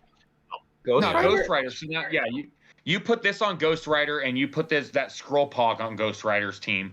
That's now only 90 points of your build, and he's now a 4 through 6 shape change. That deals damage. That deals damage. Great. Yeah, this, That's busted as shit. this is Dream what that Ruby, is. it's awesome. I'm sorry, the Dream Ruby's awesome. It's still a I chance. understand it's awesome. What I'm trying to say though is 15 points I like these fanboy crap that is. I Like, like it. I don't think it's balanced. So that is my. Not that wrong. is- No, you I have don't- Fedora, yeah, like it's these they have these fanboy designers that don't understand balance, and so I they just try to literally make watched- it broken. I literally watched Hidari Yao murder herself on Sunday because they hit the shape change with the ruby. I was like, wow, that's pain. Oh no. Yeah, I mean, it's don't get me 15 wrong. It's 15 points. It's the same cost as 3 super mega ultra chase bystanders and chase boosters. I mean, I get it. I think Yeah, it's good. It's good. It's a good piece. It's a good thing. I'm just saying I don't think that's quite balanced point wise for that. No, that should have been 25 points. Like I said, for 90 points, you have a Ghost Rider that you can't even get rid of that shape change no matter what. That's going to be a 4 through 6 shape change for 90 points. Well, That's just going to, whatever. We're just going to come at you. And then, yeah, you have a 50% chance of dying. this was a nice tangent, but I'm going to move us on And to second. not We're only done. that, you can play what's his name? Space Ghost. No. You can play Ant-Man, Now you're a Juggernaut. 3 for 6 No. shape You Ulysses. just play Kevin. You just play Kevin, so you can re-roll it too from 8 squares away. You play Kevin and you play what's his name, Major Logan. There you go. And now you're 3 through 6. Really going all in on the Dream Ruby team now. I got a real gripe about Kevin, but we're gonna move on to number 2. Kevin ran All your right. team yesterday. All right. Oh, it's so bad. Next is Alex Petratz. This is our second place finish with the last collector team. So this is a scientist theme. We have collector at 200 with the Bloodstone, the motorcycle, the Bucky's arm, and then we have the 75-point molecule man with Mjolnir. Sideline was Fortify, Ares, Keaton, Mimic, Poseidon, and the treasure chest. Poseidon was just on the off chance that Molecule Man is sitting in water and gets to Quake, which is kind of funny, but I mean, the team played out well. So, I mean, the rollouts, I think he put them on, I think he actually put them on the free move, the improved movement characters, and then the reflexes a lot of the time, though. Because I know that's what he put them on during the last game. I think the biggest thing is if this team puts rivalry on there and different equipment on Molecule Man, it'll be a little stronger. But obviously, it took second place, so Collector is a force. Yeah, Collector's great. I mean, this is what I want out of a 200-point figure. Is he's unique and he does special things as a 200-point figure should. So yeah, very well done.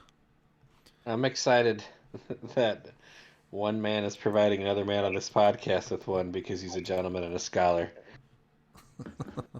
Even though he did call me a pimple, Miles. No, I was trying to tell you that I was comparing you to my favorite Battletoad, Pimple. Oh, okay. All right. Yeah. You took it way out of context. You need to listen to the episode again, and then you'll get it. All right, Pete, you want to take us to the winner? I do, and I have to tell you guys up front, I'm pretty much have looked at this team about every day and decided that I'm stealing this team very shortly because it is awesome. Ricky Pragnano of the famous Flying Pragnanos with Icy Nether Region, great team name, unthemed, prime classes of the motorcycle, Juggernaut with the Crimson Gem, Kevin, who is stupid, Avatar of Tawret, Black Panther Legacy with the +1 longsword, Per Degaton with the Bloodstone, which should have been twice its points, and a Timebreaker. Sideline is Fortify Rivalry, Michael Keaton, Mimic, Tawret, and the Treasure Chest. I am a huge fan. This is just, I am coming across this board and I am fighting you so fast, and I love it. I love everything about this team. So, yeah, Ricky, thanks for designing my next big Adepticon team or something here.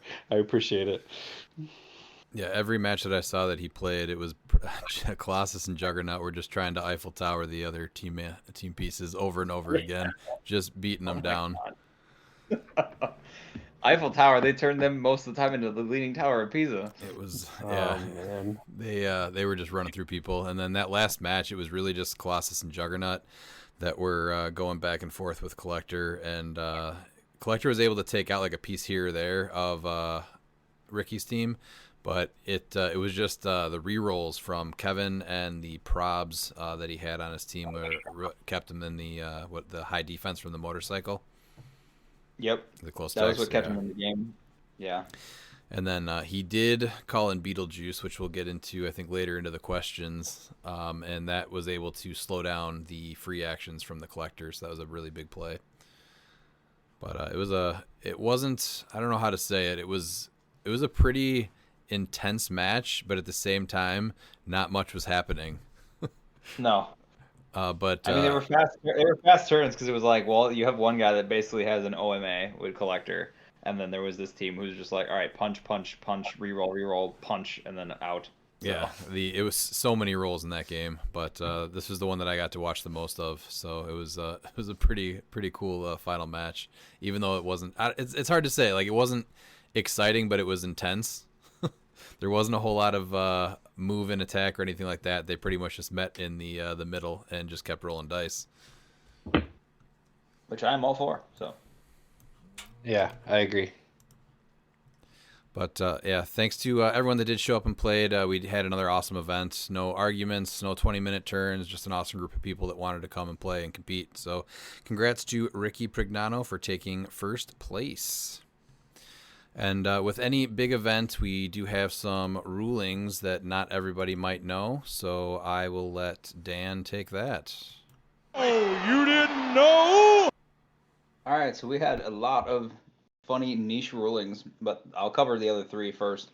So, knockback through characters. So, knockback is only stopped via certain instances.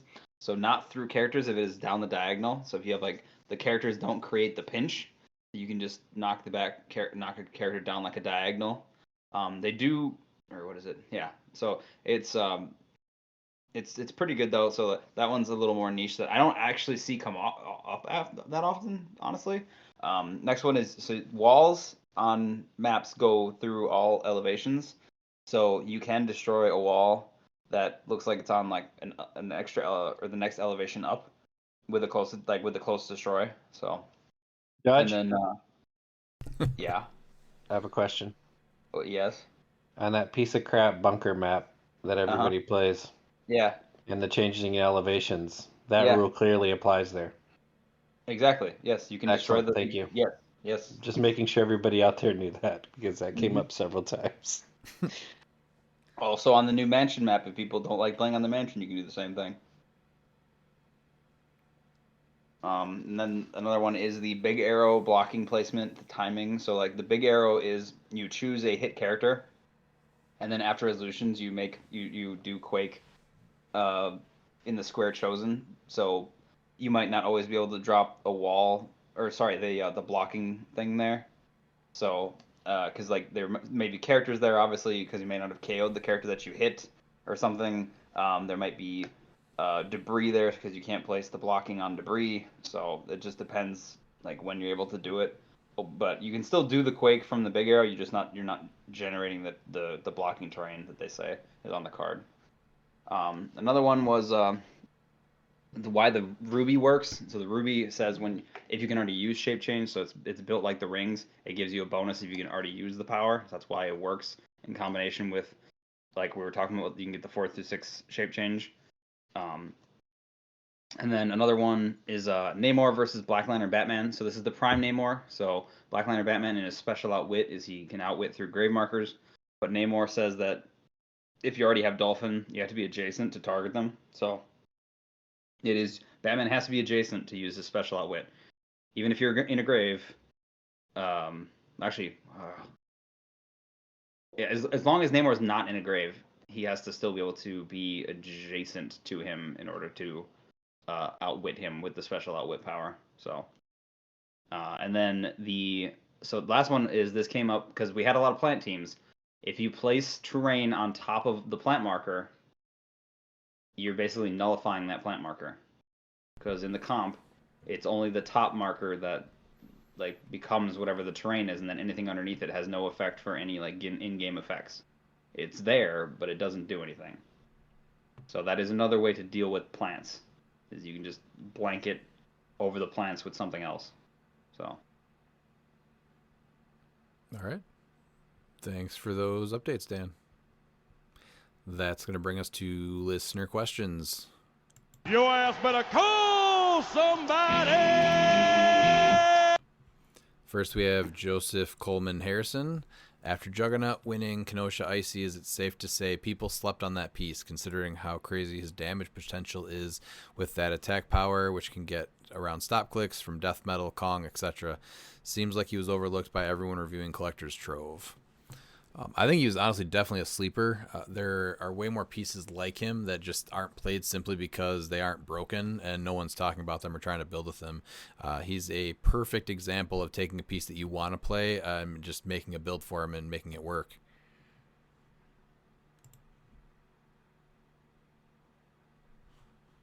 I don't. Yeah, I don't know. Like, I thought you were pretty high on him. Yeah, I was, but I'm not like I wasn't talking about building with him. I think that's a piece that's on my radar to build with in the future. After playing him, I think Ali brought it one, or no, he pulled it in the sealed. Yeah. After playing against it in the sealed and seeing it in action, I was like, wow, this is a little ridiculous, to be honest with you, for 80 points. So yeah, I think it's very cool. For me, it gives Mystical the close combat muscle they've been lacking since rotation. So like, I think he's a perfect slot in on just Mystical just to start off with. So. Miles, was Juggernaut on your radar much to build with, or not a piece that you would? No, I've never once said that he was bad. I think that also too, when you look at the tournament and his matchups, I think a lot of I think a lot of it went his way for sure. I'm not going to take anything away from Ricky; he deserved that win, but that's usually what it takes to win an event. And Juggernaut just it just so happened that he complemented Colossus very well. Yeah, I'm not surprised that he won but at the same time I am. I haven't really been building with him, but he is a figure that I have been keeping an eye on just because he does something unique. So he is definitely on my list for sure. Yeah, people are gonna, I think, start to try to build with him a little bit more now that someone's done well with him, and it just all that takes is someone to prove that it's viable, and then they can blow up. So I'm glad to see it. All right, then we have Paul Cote. What is your favorite type of cheese? Both the food and the unfair game element. Probably say cheddar and the all black, the Necro Sword. One of the best feelings is charging a piece of Dan's team and telling me he doesn't get shape change or super senses. Yeah, because I know it's real pissed when I'm like, hey, is that your only attack this turn? And then proceed to hit whatever rollout, and you're just like, you know what, had it, and then that's when I get Necro the next month. Yep, and it's been picking up play, I think, around here. That's tough. I'm gonna see. Whenever I go to Subway, I always make sure it's pepper jack. So I guess I'm gonna go with pepper jack as my favorite cheese. But I actually haven't tried any pepper jack on Cheetos, so that might actually happen soon. It does sound good. It's usually Monterey shredded Monterey and cheddar. Hey, that's the snack of champions. Get out of Ricky here. knows With your nacho Cheetos. Ricky eats it. He does not. You would have beat Bookwood. You would have beat Bookwood if you ate Cheeto nachos. Okay. Oh, goddamn. No one's eating Cheeto nachos. Well, you're not beating Bookwood again. Just eat your Cheeto nachos and you'll win. Well, I think everyone on this podcast knows that's not true. Well, in competitive, sure, whatever. It just maybe that's why he beat you, because he ate the Cheeto nachos. That's what happened. Nobody ate Cheeto nachos. Bookwood did. It just wasn't on the book report, I promise you. And yeah, ask him and he'll tell you. Favorite cheese in the game? It's tough. Is it favorite cheese? I'm gonna go. My favorite cheese is he's banned in silver. That's Donnie Blaze. I love what he's able to do with the demons. Not the broken my opponent can't play, but like teamed up with figures like Prime Craven coming out. Now you can give Craven flurry and shape change, as well as you're able to make sure no one can target your Wong. So yeah, that's probably what I have to go with. There's one thing I've said many times. I hate it when people target my Wong. Exactly. I got nothing else. Dan, you had an answer to this. So I guess I'm just honestly not the biggest fan of cheese, but I do enjoy Gouda. Like that is I don't know, very tolerable cheese to eat. And then so you would say that it's a Gouda cheese? Yeah, there you go. Well done. I don't know about like favorite cheesy game element though. I don't. Dan, anything that packs a rollout onto your team. I mean, we can answer this question for you. Yeah. Oh yeah. Oh, I guess. Well, it's not really cheesy, but Reptile, just because he's like the ultimate roll. Oh, I have shape change, and then I might just not die every time, which is it's great. And going back to my point, the best thing is one-shotting that piece, and then it doesn't get to come back. I hate Oh, him. this is an excellent question. I mean, you're asking three of us from Wisconsin. Evidently, Dan hates cheese, but I know Redmond and I love it. Like, what's our favorite cheese? And that could be 35 minutes of us just talking about cheeses. But put on the spot, I would have to say Chihuahua cheese. The nice white melty cheese for enchiladas and nachos. And it goes great over some Cheetos. Also great. Right, Miles? Except not Oh, Cheetos. he does. God, no. You know what? Stop. You know what? Stop being so negative, and you need to try it. Okay, you It's try really- it once, and I know it's gonna be real hard for you to admit that you're wrong. But this is one time where you will. I promise you. Did you I- just I- not have tortilla chips in your house? And you're like, I need to use this cheese and I have Cheetos? I mean, what's wrong with? I don't see like a problem with it. Like, it wouldn't be my first pick, but I don't see anything wrong with it. Yeah, you know what, man? It's you know what? I I'm, was- I'm not a privileged person. Okay, I've been poor most of my life. You know, it's usually government cheese, and then we had like from the food boxes from those places Good old with government Cheetos in it, and it was always the small bags of Cheetos because Listen. that's usually what you get for free. I have two thoughts from this. I was so sad I missed the Cheetos nachos discussion the first time. And number two, government cheese is legit. You can put that stuff on just regular old pasta. It's like the best macaroni and cheese ever, right? It is, yeah. Yeah, It's all very right. much so. Yeah. I was Okay. also raised on white rice with milk and sugar, so I know. Yeah. Is going on. Oh, dude, you It's make. what You happens can when you're poor and you don't even have power in your house because your parents can't pay for it. That's what it's If you- called. So if you just have to if you eat. have milk and brown sugar, you have nice white like rice porridge. That's great, actually. Like, I don't like. It is. My favorite game cheese. I have a list. I have so many lists of game cheese. That's basically what I am. I'm a cheese player. I like dice manipulation. I like things that do damage without me rolling. I love that. That's one of my favorite things. Pulse wave. Pulse wave's cheese. It just is. And if I can pulse wave you for more than one damage, I was such an abuser of single target pulse wave. It was like my favorite thing in the world to do. Pump up damage and shoot something for like 8. Pete, it felt pretty good to just prance around the map and or pulse wave you all day yesterday, multiple times in a turn. I mean, I couldn't even get mad at it. Like, I was like, well, I would have done the same thing, so I don't even know what I'd be upset about. What really broke my back was the 2 crit misses, and every time Kevin would get to his last reroll on me, I would just miss. I was like, God damn it. All right. Thanks, Paul. All right. Wisconsin meta seemed very different with heavy collector, ultra chase, and not many Yower butterflies, and not that much Beetlejuice. Any insight as to what makes it different? I think that really this is just the first event with Collector's Trove being legal. Maybe the week before, wasn't it? Yeah, well, the thing too, if you Beetlejuice was on 16 of 26 teams, so he was the top slot as far as that. So I wouldn't call him. He wasn't on teams. I don't think he was getting called in that much, but yeah, No. he's still definitely seeing teams, and I think it's more of a just let's both not call these people in. I think the other thing though is that Yao is just an obvious play, and more people kind of built to counter her rather than play her, which we see frequently. But we also have just a really healthy scene with people that want to play the game and have a good time. And so they try more creative builds. They have smaller play groups around them, so they test those builds like weekly. So I think we see with this event, it's very possible to do extremely well with teams that aren't so cookie cutter. You just have to put the time into practicing, and I think that that's one thing that we are really strong in this region is we have a lot of close inner. What am I looking for? Like close groups in different areas. Yeah. Like Miles. We have. Go ahead. No, go ahead. I was saying, Miles, you have to drive like how far for your place to play? I have to drive over 300 miles.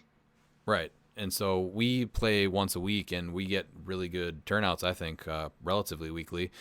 Some of the pre-releases that we do, like we'll have easily 10 people. I think that's pretty good. And there's also places that are nearby that can pull those numbers too. It's not like, we're getting 10 people and they all have to drive 90 minutes, 2 hours away. Yeah, I mean, granted, like even me, like I didn't get to play, but my team was counterbuilt to deal with Yao and a lot of the other stuff that was getting seen. So it was just like, yeah, like, I totally get the like trying to find something that works well in and of its own and counterbuilding what's already popular. So I think we get So at what least I was 10 for looking at releases. too, I think honestly the real reason why is I think Joe is proof of that because Joe played a great celebrity team in Silver States. Um, despite what some people might think, like winning is cool, winning's great. But you know what's cooler than winning with a Hadari Yao and a Colossus build? Multiple man. Okay, Absolutely. it doesn't matter. You don't even need to win an event. The fact is that he won the event. Period. He got top 8, and he earned it with that multiple man build. Oh, and and you he know, could and that's he could have it's certainly won more. too. Yeah, it's more rewarding to win with something like that than to win with something that you're going to win with. People are going to have the mentality of they must win because whether people want to believe it or not, the majority of players they don't care about enjoying this game. All they care about is winning. And you can tell that based off the ridiculous amount of complaining that isn't constructive. It's they want to try and break the game because they think that's fun. They think it's funny, and it's absolutely not. What's hilarious is Joe rocking multiple man. Yeah, That's was so cool. hilarious. You 'Cause know, You funny see is it. not subjective. It is very objective. Okay, and funny is winning with multiple man.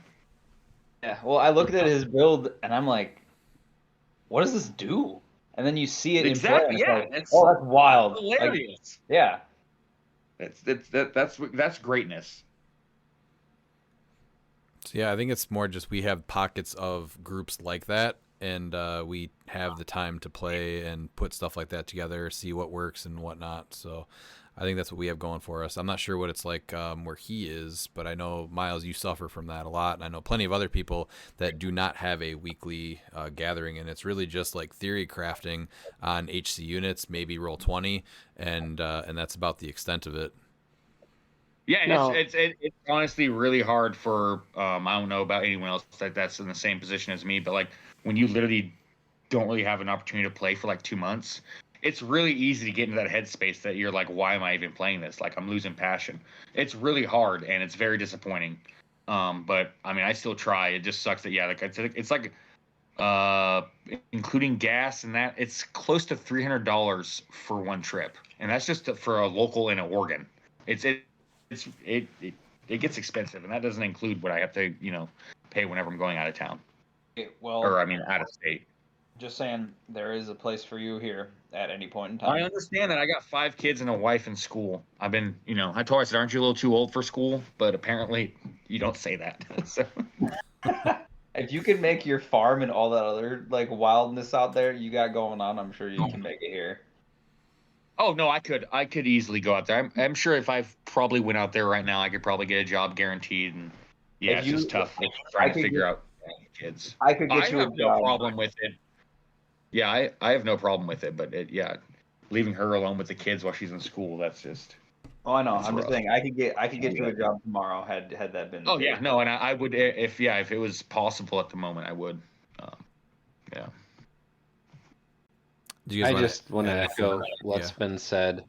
We have, and I'm not going to try to name everybody because we'll forget groups, but I mean, just absolutely wonderful play groups that have been together for a long time and enjoy playing and come and just participate and have a good time and are competitive, but stay within the framework of it as a game and are respectful of other players, and they're just more to have a good time and have the camaraderie. And we're very fortunate with that. But that also comes with how you grow your community, and how you choose to bring other people in and bring them along in the game and show them that, hey, man, it's fun to win, but it's also just more fun just to get together and play a game, right? So I mean, we had the Chicago guys, we had Mhm. the guys from Hell, we had the Oshkosh guys, and we had a handful of other people. And I got some messages. I think like the day after or the whatever that were, hey, really enjoyed it. So that was just really nice that everybody seemed to have a good time. I didn't really get any negative feedback as far as how everything was or anything like that. So that was really nice to have, just because the biggest thing for anything like that is I want people to come and have fun. If you didn't have fun, like, tell me, because that's the number one goal that I try to push when you're coming to an event is you should always have fun.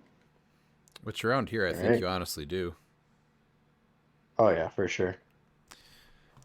Before we move on, I did text Bookwood. Bookwood said he did not have Cheeto nachos before he played. He actually had Arby's. And so this is coming from a guy that ate Arby's for lunch. He said, hell no, I did not have that because they don't need my arteries clogged any more than they are.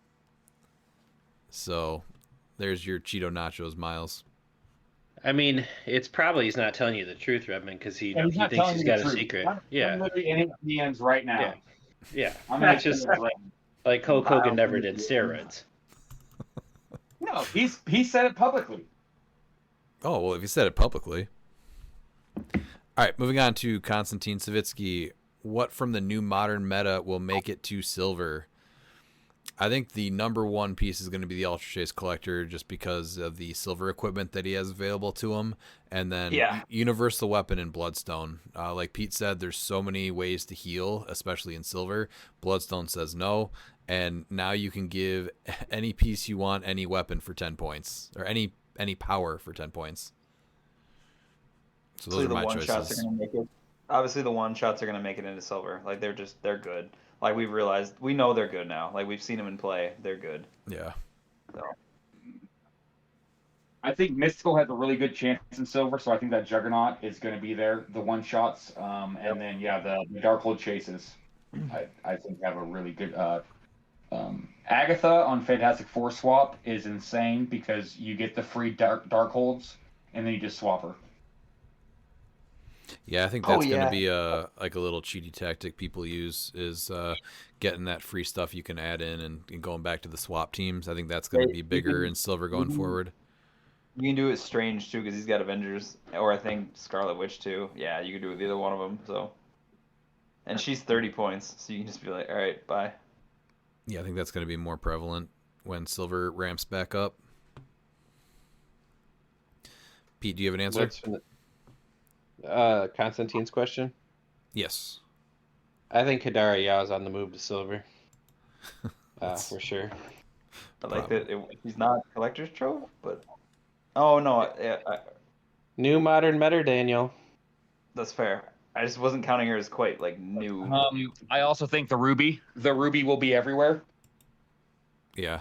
Yeah. Really? I think I mean, the Bloodstone's basically taking over the world. Yeah, for 10 Bloodstone and points. Ruby. Yeah. Because it's so much easier to get Scroll TA in silver, since the Shatari Pog is the only way to get it in modern. And so. And a handful of people that just have carrying. 4 through 6 senses already. Or shape change. Yeah. So, yeah, that's a good call, too. With the sword band, putting that on null would be kind of hilarious in silver. The universal weapon, the Bloodstone, pretty much every piece of equipment from Collector's Trove will show up in silver pretty hard. Because most of that's usable, especially just putting it on old pieces. Like all the Thors might actually almost be playable now. Oh, yeah. All the pieces that now get a free meal. I was gonna say, that's still pushing it, but. Okay, Dan, this is your challenge for next silver. Null with the Ruby at full. Do it. He's 250. That's so rough. Who cares? You got another 150 points, Dan. That sounds terrible. That's fine. You put Ghost Rider next to him, too. That way they can't get rid of it. That's a terrible team. That doesn't even sound fun. No, it's not. But the Ruby's fun. That's the whole entire point, is the Ruby is not fun, and we're going to break it, and we're going to get banned in silver. I'm sorry, but the Ruby on Null is not winning any events. No, I disagree. The Ruby on Null may not win events, but the Ruby on Null with Dan's dice, Yeah. he may not actually get You hit. won't make top 16 if you go against Null. If you go against 5 straight Nulls with the Ruby, done. You're 0-5. You're gonna be pissed how many times I hit that rollout. You're gonna be like, oh, it's just. If I sit down across the table from Dan and he's got that bullshit, I'm just leaving. I'm just dropping and leaving. No point.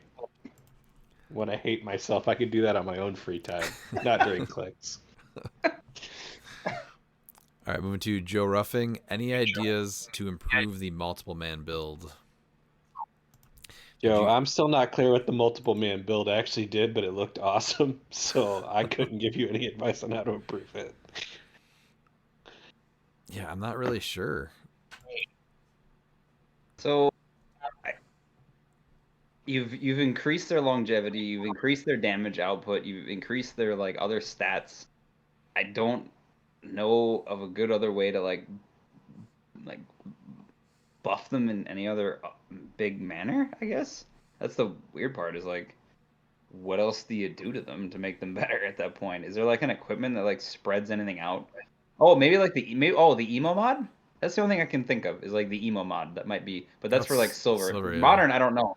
For modern, I have no idea. Yeah, and silver, what about giving them all mystics with that strife from Wonder Woman 80? Okay, I do have something, boys. Okay. Take one multiple man off and put that undercosted bloodstone on your team. I mean, it's not a bad thing. Put it on Kingpin. He's literally not equipped, so might as well. Or the other service podcast. Yeah, I mean, it looks like it honestly functions like a pretty well-oiled machine, and I can't see why you would take anything off. Is Iceman with the trick arrows doing much? Is it just so that he has trick arrows on the team, probably? I think so, yeah, because it came in, I think, handy for a couple matches where Iceman just shot, hit, and then the multiple men just marched over and walloped whatever guy he just trick arrowed. Maybe that mimic chest for Amanda Waller on the sideline. Yeah, I do like that because the mimic chest is big, so I do like that quite a bit actually. Is there any way we can get Joe to talk to Aquamiles about team building? Man, those two together, that's wild. Could you imagine it though? The pure I don't know if but it's hard because Aquamiles maybe, but Evil Miles doesn't really. Yeah, there's a difference. Evil Miles is real. Are we introducing Evil Miles, or is that something that's coming? This Evil Miles is coming, and I have the team. It's Corey Made Me Mad. It's gonna be my next event. It's gonna be at Adepticon. Corey Made Me Mad will be making an appearance. The team name. Aquamiles is no more. Oh boy. There's only Evil Miles now. Yeah, it's Evil Miles. Thanks, Corey. Yeah, I know. You broke him. Had to ruin all the fun there. You broke him. I told him, yeah. All right, Jeff. I told him I said everything that happens from now on is your fault. That's what I told him. It's a lot of pressure. Yeah. Jeff Dumas, what was the most surprising team you saw, and why was it the multiple man team? Definitely the multiple man team. I think the biggest thing is that I've wanted to use Kingpin for a while, and he did a great job of utilizing him in a way that I don't think I've heard anyone talk about. So I think that is easily the top team. Well, I mean, it was also the Iceman. Yeah, it's only +1 attack, but that's still really good. And it's pretty cheap for 10 points.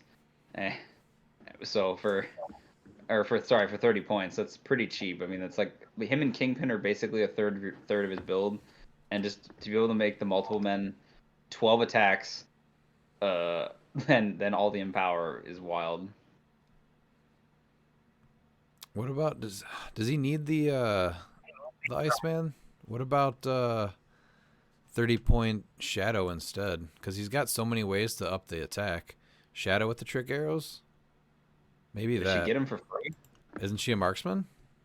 I don't remember. So I do apologize. She's one of those pieces that like I remember her, but not the finer details. So yeah, she is. She's so a marksman.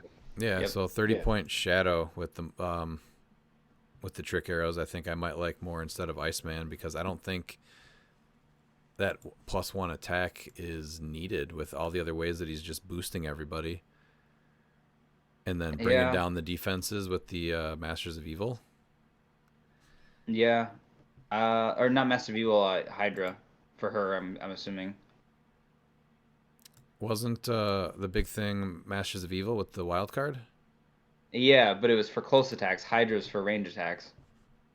Oh yeah, I'm not talking about. She can do whatever. She's just really good. She was my MVP Yeah, on my yeah. assassin team, but Yeah. with the rest of the pieces, they don't need Iceman as much because you're already buffing him other ways. Yeah, You know you're what I getting mean? him to 12. You're getting him to 12, which is still really good because you're automatically +1 from Kingpin, and you're getting another +1 from multiple man because he's probably plussing their attack every turn, unless you're trying to go defensive one turn. So Yeah. no, it's good. I mean, well, the Hydra agent pretty much brings it all together with the copy team abilities, so that he's kind of needed for 15 points, and I don't think you can do it any cheaper. So yeah, he's kind of just there. Prodegaton's just good for 20 points. He's just a solid piece for what he offers. I don't know. I was also thinking like you ditch 2 of the multiple men and add a daredevil, but like I don't know what else. That's the only like I'm trying to think of other cheap things that you could go with Kingpin to like that are the best things for Kingpin that Well, I he think can manipulate. the coolest thing about it is it's so into the gimmick of what it's doing. It's hard to Oh, change everything. And yeah, I love no, I Daredevils know. and Kingpin. No, I know, but this is dope. Like what he did with this was amazing. It was wild to watch. Do you guys have anything else to add to that one?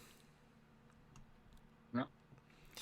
All right. Oh, and- otherwise, whoa. Otherwise, Shadow or Vigi actually for 30 points.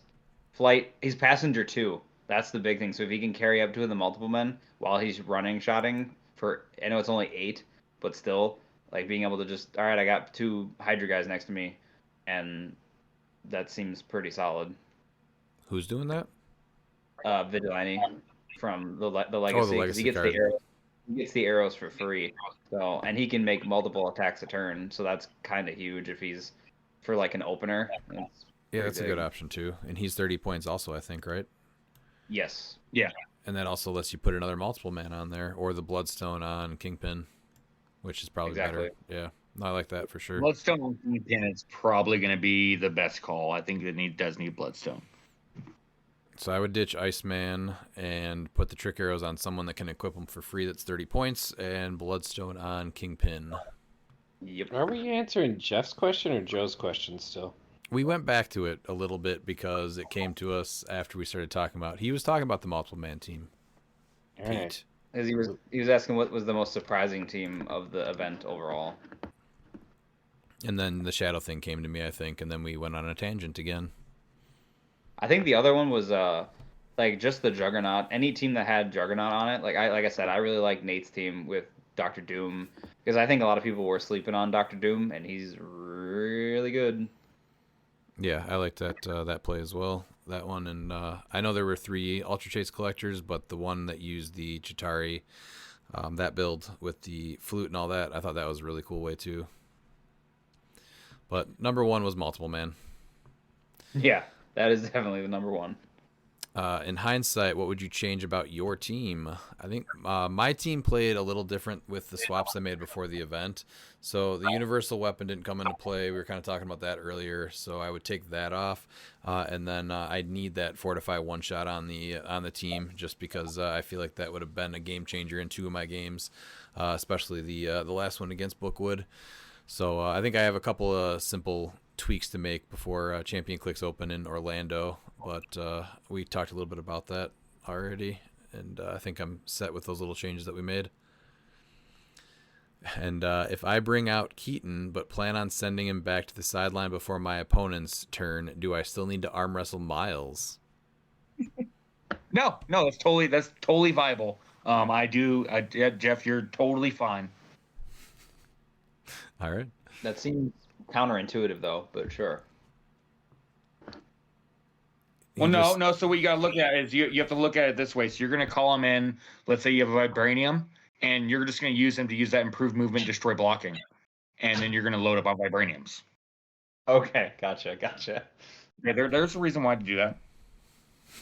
Very, Also very... use them as an attacker. Yeah. All right. Matty G, is Ultra Chase Collector too good? First week legal and all 3 making cuts. At our event, I think only 2 of the 3 made cut, right? I think at the local Dalton missed, right? Yeah, and there's only 3. we had so we had the pool elector, it was 3. Just One More Thing was 2. Where was the other one? It was lower on the list. But I think he's great. He'll continue to do well, but this event kind of showed you, I think you just need to plan for him when you're building, and I don't think many people did. No. So I don't think he's too good. Where you guys settle on him? He's right where a tentpole should be. He's not a one-man army, but he does what like a big point piece like that should do. He's a really viable tentpole. Trick arrows hurt him, and Keaton shuts him down. We're finally getting playable 200-point pieces, so yeah, I think he's good. At a good place. And there's plenty of things that shut him off, like Kong just having Battle Fury. He's like, oh, well, I don't get my rollout, and I'm a Colossal, so if I'm not on my Invincible clicks, Kong's just doing pen damage. And, I mean, not for nothing, he's an interesting tentpole because it's not like it's that 200 points. Like, you get to do a bunch of other stuff with different equipment, however you choose to build it. Yeah. Yeah, you can put your own touches on him. And he just looks cool on the board. So I think all around it's just an amazing piece. But not too good. Anything that opens up a little bit more on what we see is good. All right, Ethan Jacobs, how do you deal with the shame of losing to Bookwood? Does he now get to replace Pete? So all he needed to do was pass his turn, and I would have taken the lead again. I still did delete his stupid Black Lantern Swamp Thing with 1 shot, though. But this match, like I said, did show me that I need Fortify. But nobody can replace Pete. Maybe it is time to get our local tryhard on soon, though. I was gonna say, how does that equate to replacing Pete? That makes that math doesn't work in my head. I think Ethan just hates Pete. Yeah, I don't know why Ethan has a problem with me. I actually like Ethan. I guess we'll have to talk about it at some point, Ethan. Next time I see you, you're getting a big hug. Ethan does not like you. He does not want a hug. He wants you off the podcast. He got his one wish. There's 2 episodes if you go back and listen to him where I'm not on the podcast, Ethan. So that's what you get. Yeah, right. And now after that happened last week, he's looking at ways to replace you and keep you off. Maybe I should really worry about this. Mm-hmm. Maybe Ethan's got a vendetta I'm not aware of. All right, on to Wes Robertson. Have you watched the new Captain America movie yet? I heard it was getting poor reviews, but I thoroughly enjoyed it. It is actually one of my favorite MCU films in recent years. Reminded me of Captain America 2. If any of you have seen it, what are your thoughts without spoilers? We did see it. It felt to me a little bit more like a Disney Plus straight to TV movie. The bad guys were kind of okay. The Valkyn's sidekick just being another Valkyn was kind of, I don't know, a little lame. What I will say, though, is it does seem kind of like the movie did a good job for making the MCU feel like it was getting back on track with more direction. So it seemed like it was kind of laying a foundation and trying to start to bring some of those things that they put in other movies years ago a little bit more relevant, like they were going to pay off, which I liked. Did anyone else see it or no? No, I haven't seen it yet. I have not. No, I haven't. Yeah, I've been holding off on that. And I didn't see it. You didn't see it? No. All right, just me. Was Cobra Kai a satisfying end? Did anyone else watch that? So I actually restarted from the beginning before watching the last 5 episodes. So I'm almost there again. I'm on the end of season 5 again. So I'm about to start it up. I won't spoil it for you, but it had the perfect ending. The last 3 episodes just ended perfectly.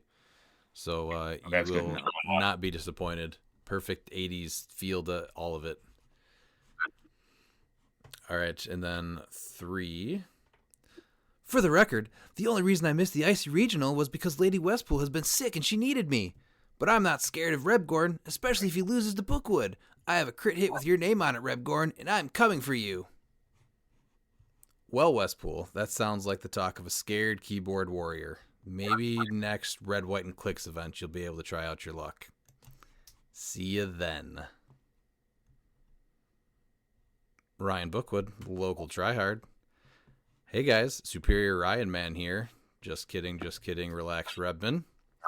Just messing with you. If you win a Chase Booster event and the Ultra Chase Collector is in there, and also the Shape Change Pog or the Team Player Pog is in there, what are you picking?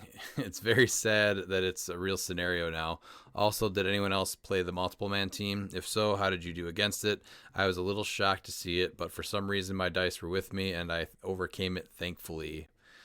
Honestly, his question made me sad because I feel like since I have an Ultra Chase Collector, I'm picking the Pog over that. And that just feels so terrible. I'm probably picking. I don't know because those are like three good options, right? So it's like if the It's if the sad Pog, that we're even saying it's a good option when you have an Yeah. ultra chase and a no, bystander. well, no, I don't That's put the I don't put the bystanders above the the Ultra Chase is the Ultra Chase that they're not going to beat that. That's like the first option. It's just I mean like there are three like good forms of trade fodder. So like for me, I don't care about any of them. Like I'd probably keep the shape change pog just because it gives shape change, but otherwise, See, I agree with they're all you, and that's ridiculous that we're taking a 5-point shape change Pog over an Ultra Chase Collector. Oh no! I'm saying if I don't have the option to take collector, if I have first pick, I'm taking the ultra chase. Oh, you are? Okay. Yeah, there's What no way the- I'm not taking that. What the hell is going on tonight that Dan's trying to act like he's not taking crap for 5 points to give shape change? Because I have the Well, I'm dream gonna tell group. you right now, as someone who cannot ever play for a chase suit booster, if I ever magically get to, that's what sucks. Is that like I'm forced to pick these dumbass bystander equipment crap.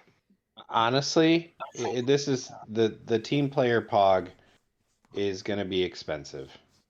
And any of those pogs are going to be more expensive or as expensive as the Ultra Chase Collector. And you know what you can do if you really want an Ultra Chase Collector? You can buy a brick and take a chance on it. You can't get the pogs out of the brick. Nope, Yep, It's a very good point. That's the problem. that's true. I already Dalton- We Dalton keep put bringing he up put- things that give out rollouts, and Dan's going to act like he doesn't want them. No, I'm just saying like in my head that doesn't equate to the ultra chase. Like they just don't. It's not the same thing. Well, I'm already seeing Ultra Chase for $200 or best offer, and I'm also seeing these Pogs that are $200 and no one is taking them up on their offer. Or they want to buy the Pog for $200, no one's taking them up for it. All right, did anyone play the multiple man team? Pete, did you? No, I did not. Yeah, I didn't either. But yeah, Joe's just a great team builder, so I was looking forward to seeing what he brought. Yeah, it's one of those where he's like he's a wild card that I always like. What did you bring today? Yeah, great team builder, great player, knows what he's doing. So, okay. Peter Marshfield. Bookwood did play him, and he did say that it threw him off, and the team almost got him. Yeah, he said it was really just his dice were with He him. Yeah, And he was able was to overcame it. Otherwise, he wasn't going to. yeah. Peter Marshfield, hearing the amount of dunking that happened during the last episode about Mobile Fighter G Gundam, it gave me a solid chuckle. To be honest, it really is one of the black sheep in the entire 40-plus year of the Gundam franchise, so I'm not offended. However, to answer Ryan's question, the designs of Gundams in the show are decided by each country and then built in the 4 years between the Gundam fights. So the fish-looking suit and the windmill boy, yeah, a country decided to design their country's fighter representative however they wanted.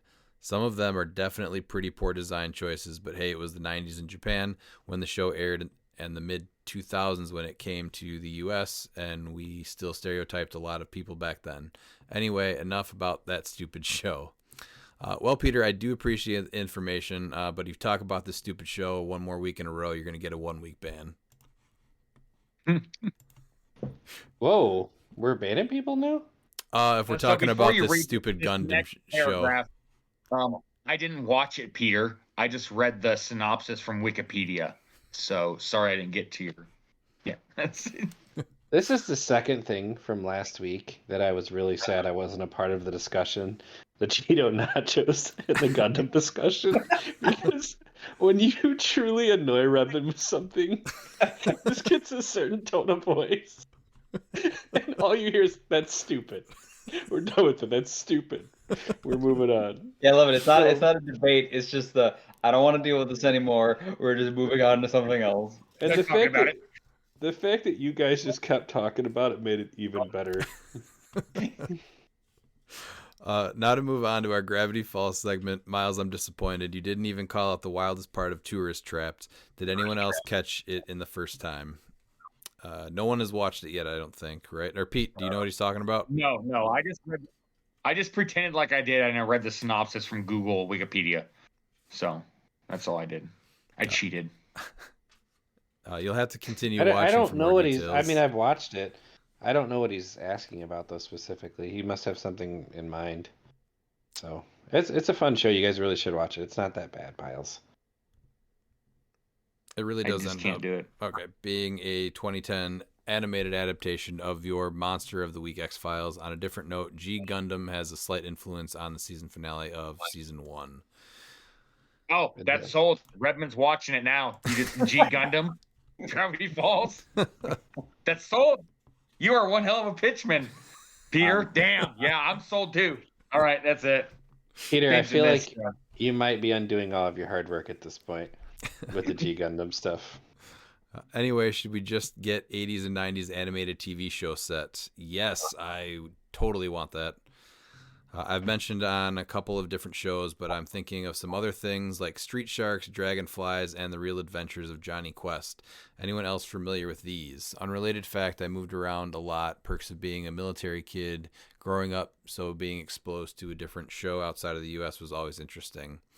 You definitely started to redeem yourself with the Street Sharks and The Real Adventures of Johnny Quest, but you can get out of here with Dragonflies. No, you need to watch that. That is, I will defend Dragonflies just like I will defend Tiger Sharks. It's based off that stupid toy that just flies up in the air with a zip cord. Yeah, you know how cool that was? I don't know if you had siblings, but whenever I was mad at my brothers, I would wind it up and I'd, right next to their face. That's terrible. Tell you what, no. I'm in favor of any kind of like sets that are 80s and 90s animated TV shows. Are you kidding me? Absolutely. There's so many great ones, and I'd be happy to see most of them. And I don't even need to get to like obscure weird ones like, dude, G.I. Joe, Transformers, like let's go. Yeah, but not Dragonflies. Well, only if there's a Miles Kane chase where it's him with the ripcord started next to his Oh yeah, that was. I tell you what, like that and the Moonwalker boot things. Those things were amazing. Man, like people that weren't raised in the '90s, really, they try to talk about the '90s aren't the greatest. If the '90s weren't the greatest, why is everything trying to go back to the '90s with everything? Okay, '90s is just the greatest. Miles, I have a question, and I think I know the answer to this. Were Yes. you allowed to play with lawn darts, or were they outlawed in your house? So yeah, fun. There was actually me and buddies. We took turns seeing who could take more lawn darts in the chest when we were like 10, 11. Who do you hang out with? I was in a poor area. We lived in a trailer park. It's what we did. Yard guards at school. Yeah. Yeah. You don't know. You weren't poor. Okay. You weren't eating government cheese with no power. You had to use the Coleman stovetop that people use for camping. That was my stove when I was a kid. Oh, I'm so happy yard guards are back. Yeah, yard guards are always here. And that's exactly Evil Miles is bringing the yard guards to Adepticon. Oh God. It's like a band, Evil Miles and the Yard Guards. Yes. Yes. All right, we're going to wrap up on Peter Marshfield's questions here. Last question, feedback on this build. It is a past theme, The World Needs Us. It is Ulysses Bloodstone with the Bloodstone, Caveman Wally West with the +1 Longsword, Diana with the Hell Cycle, Reverse Flash with Bucky's Arm, the Timebreaker Pog per Degaton, and a Lucas, PJ, and Scott Pog. And then your Fortify Rivalry one-shots, Ares, Beetlejuice, Mimic, Zeus Sideline. Oh, nifty traffic barrel. So you're going across so to Diana, Name the name and then first, you're 'cause we're gonna say the world needs Ulysses. Say I was that. gonna, yeah, I like the question mark at the end. Like, are we sure? Maybe we might not be sure. This might be bad.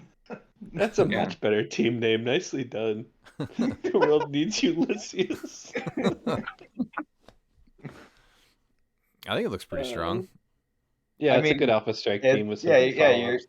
You're hitting auto with Diana with rival, right, to pull Bloodstone over, and then I'm assuming you're TKing with Predegaton and Timebreakers to get Caveman Wally up there, or you're doing like reverse order or I don't know, something, because you might want Wally up there already so that Bloodstone makes sure he hits. So Yeah, I like it. And then he's got I another. I really like how other people besides Austin are getting these Kryptonian figures to actually be good. So maybe it's not the figures, maybe it's the player. Who is it? Diana? yeah, Yeah. Diana's got Kryptonian. It's Kryptonian, yeah. Diana's not good. She just makes other people better. Hey, whoa! Like +1 attack, +1 damage, plus what she does. You literally quoted what my wife told me on her birthday. What? I'm not good. I just make people better. You know, It's a compliment, I guess. Not with her tone. No, it's really not. You're the Diana of your marriage. Yeah, I'm the Diana of my family. I'm the Diana of this podcast. You know? We send Miles in first, and he drags somebody else with him. Yeah, you know, he's not good, but he serves a purpose. Yeah. He has another build here. Just when you think I can't come up with a dumber idea, I present you with this one. Peter, I never doubt that you'll come up with a dumb idea for a team build. Let's see. Oh, yep, it's bad. I want to see you and Westpool really pull together your team build skills. I want to see it a mishmash. This is a silver point. I actually find this kind of hilarious because Mistress Death with Mjolnir is funny as hell. That's a solid thing they used to do like 10 years ago. It still works. Like You know, Darl Mjolnir is the future. That's fair, but you still take double damage. That's not nothing. I'm sorry, Like the double Death rainbow. is dying and giving 100 points up over and over again. Deadpool and Death at 100 points with the Power Gem. Mistress Death with Mjolnir. Loki at 60 points, the new Chase with the Reality Gem. Then we also have Green Man with Avatar of Khonshu, Mangog, Collector, and a Scott Porter with the black shirt. I would just drop the Loki to 30 points and put a Dark Phoenix on there, Peter, and you're speaking my language. I would delete it and start over. Except Deadpool and Death, I would take that 100 points off, and I would put Emperor Gladiator with the Power Gem on there and be a lot happier. Well, also the fact that if you do hit with Mistress Death first, then Gladiator's doing double damage, that's not nothing. You're not hitting with Mistress Death first. She has a 10. She has a 10 range, and he's got enough TK to get her there. That's fine. Well, you're getting a +1 attack from the Porter. You're getting a +1 damage from the Collector.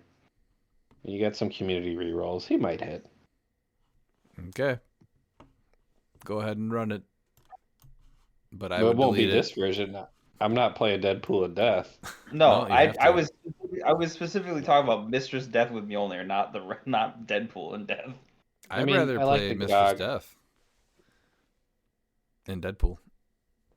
We all love Deadpool and Mangog. Death are way 100 points. Yeah, there's way better 100 points in Cosmic. Yeah. And if you have a silver build in Cosmic and you're not getting Mama on there in the Dark Phoenix, I'm not sure what you're doing. Well, she can't heal. What? She's still a great 30. She's still a great 30 points that could obliterate a team. So. Yeah, she's still a great 30 points. 10 range, triple targets. All right, going to Ricky Prignano. Dan was mad that I brought out Michael Keaton on the final match. How do you guys feel about that? I felt like I had no choice. Okay, specifically, there's a difference. I was not mad. I was disappointed, sir. There's a difference. Exactly. That's worse. So, Did Dan just Dan voice somebody or Dad voice See, somebody? I like it that the fact that I didn't care that you brought it out, but just know that after I arm wrestle Calder, I'm arm wrestling you, and I'm arm wrestle him again. Yeah, you felt like you had no choice. I get that, but you should never feel that way. Just yeah, but I mean, you won. Michael Keaton won. and it could have tilted because he burned through all those time breakers real fast, and so it could have tilted the other way quickly. So Was this the only time he brought him out? Yes, I believe so. Yeah. only- Otherwise, and I think the only other Keaton that was brought out was during the mirror match between the collectors. Collectors, yeah. yeah, they both brought him out during their match. So this one I Yeah, think but is tricky because Somebody started it. Right. I kind of agree with him. Like Beetlejuice gave him more of a fighting chance, and it obviously paid off. My biggest issue with Beetlejuice is when people play it like with Butterfly, you camp on the back and you just bury her up, you don't do anything, or you build a fort, you can't get through that. But they were honestly fighting the whole time. So Oh yeah, no, he didn't. Yeah, he used him correctly to where it gave him a fighting chance, and he wasn't just trying to just do the shifty, play style. He played it correctly. yeah, He's the only person. It was this close to being changed from Michael Keaton to Beetlejuice. I got a little bit more respect for Michael Keaton than I remembered that. Yeah, like I People totally were- understand why he did it because if he would have stacked up those collection tokens, he could have just wiped things off the board, Yeah. like way earlier. So I totally get that. I just, like I said, I'm not mad. I'm disappointed. but he didn't like stall her. He wasn't exploiting him like to slow down the game, and he was bleeding points between Time Breakers and Beetlejuice himself. So I don't think it was the worst use of Beetlejuice. So I was okay with the call. No, it's just the one that it's the people that think it's funny to try and do loopholes and stuff like that that really sucks the fun out of the game.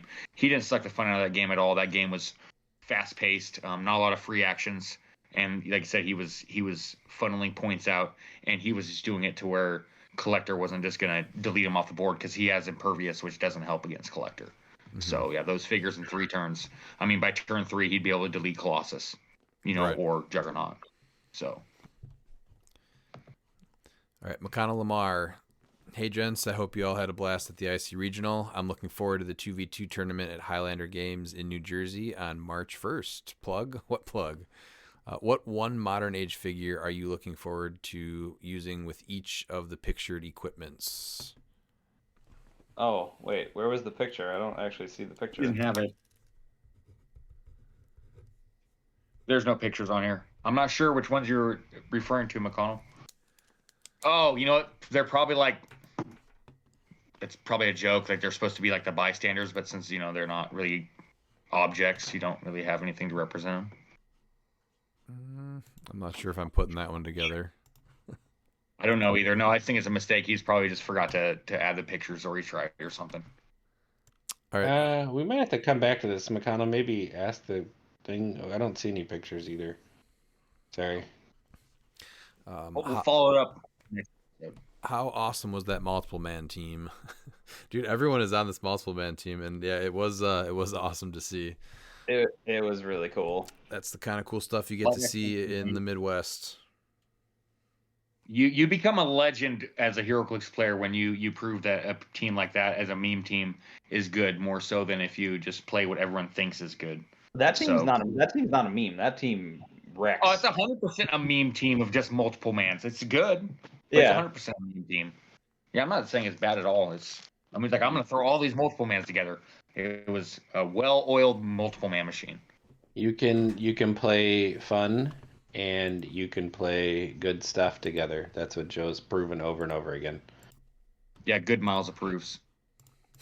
Good Miles. We see Good Miles again. I missed him. Now there's a good Miles? There's just a No, there multiverse used of to be. Miles. Yeah, that. it's just that's he I doesn't would exist totally- anymore. It's just Evil Miles. Evil Miles. Yeah, that was the Pandora's box that Corey opened. Pantera's box. Corey opened the Pantera's box. This one I thought would be cool to do. The next two actually just on here together, but it's how would you rank the gauntlet chases from Collector's Trove?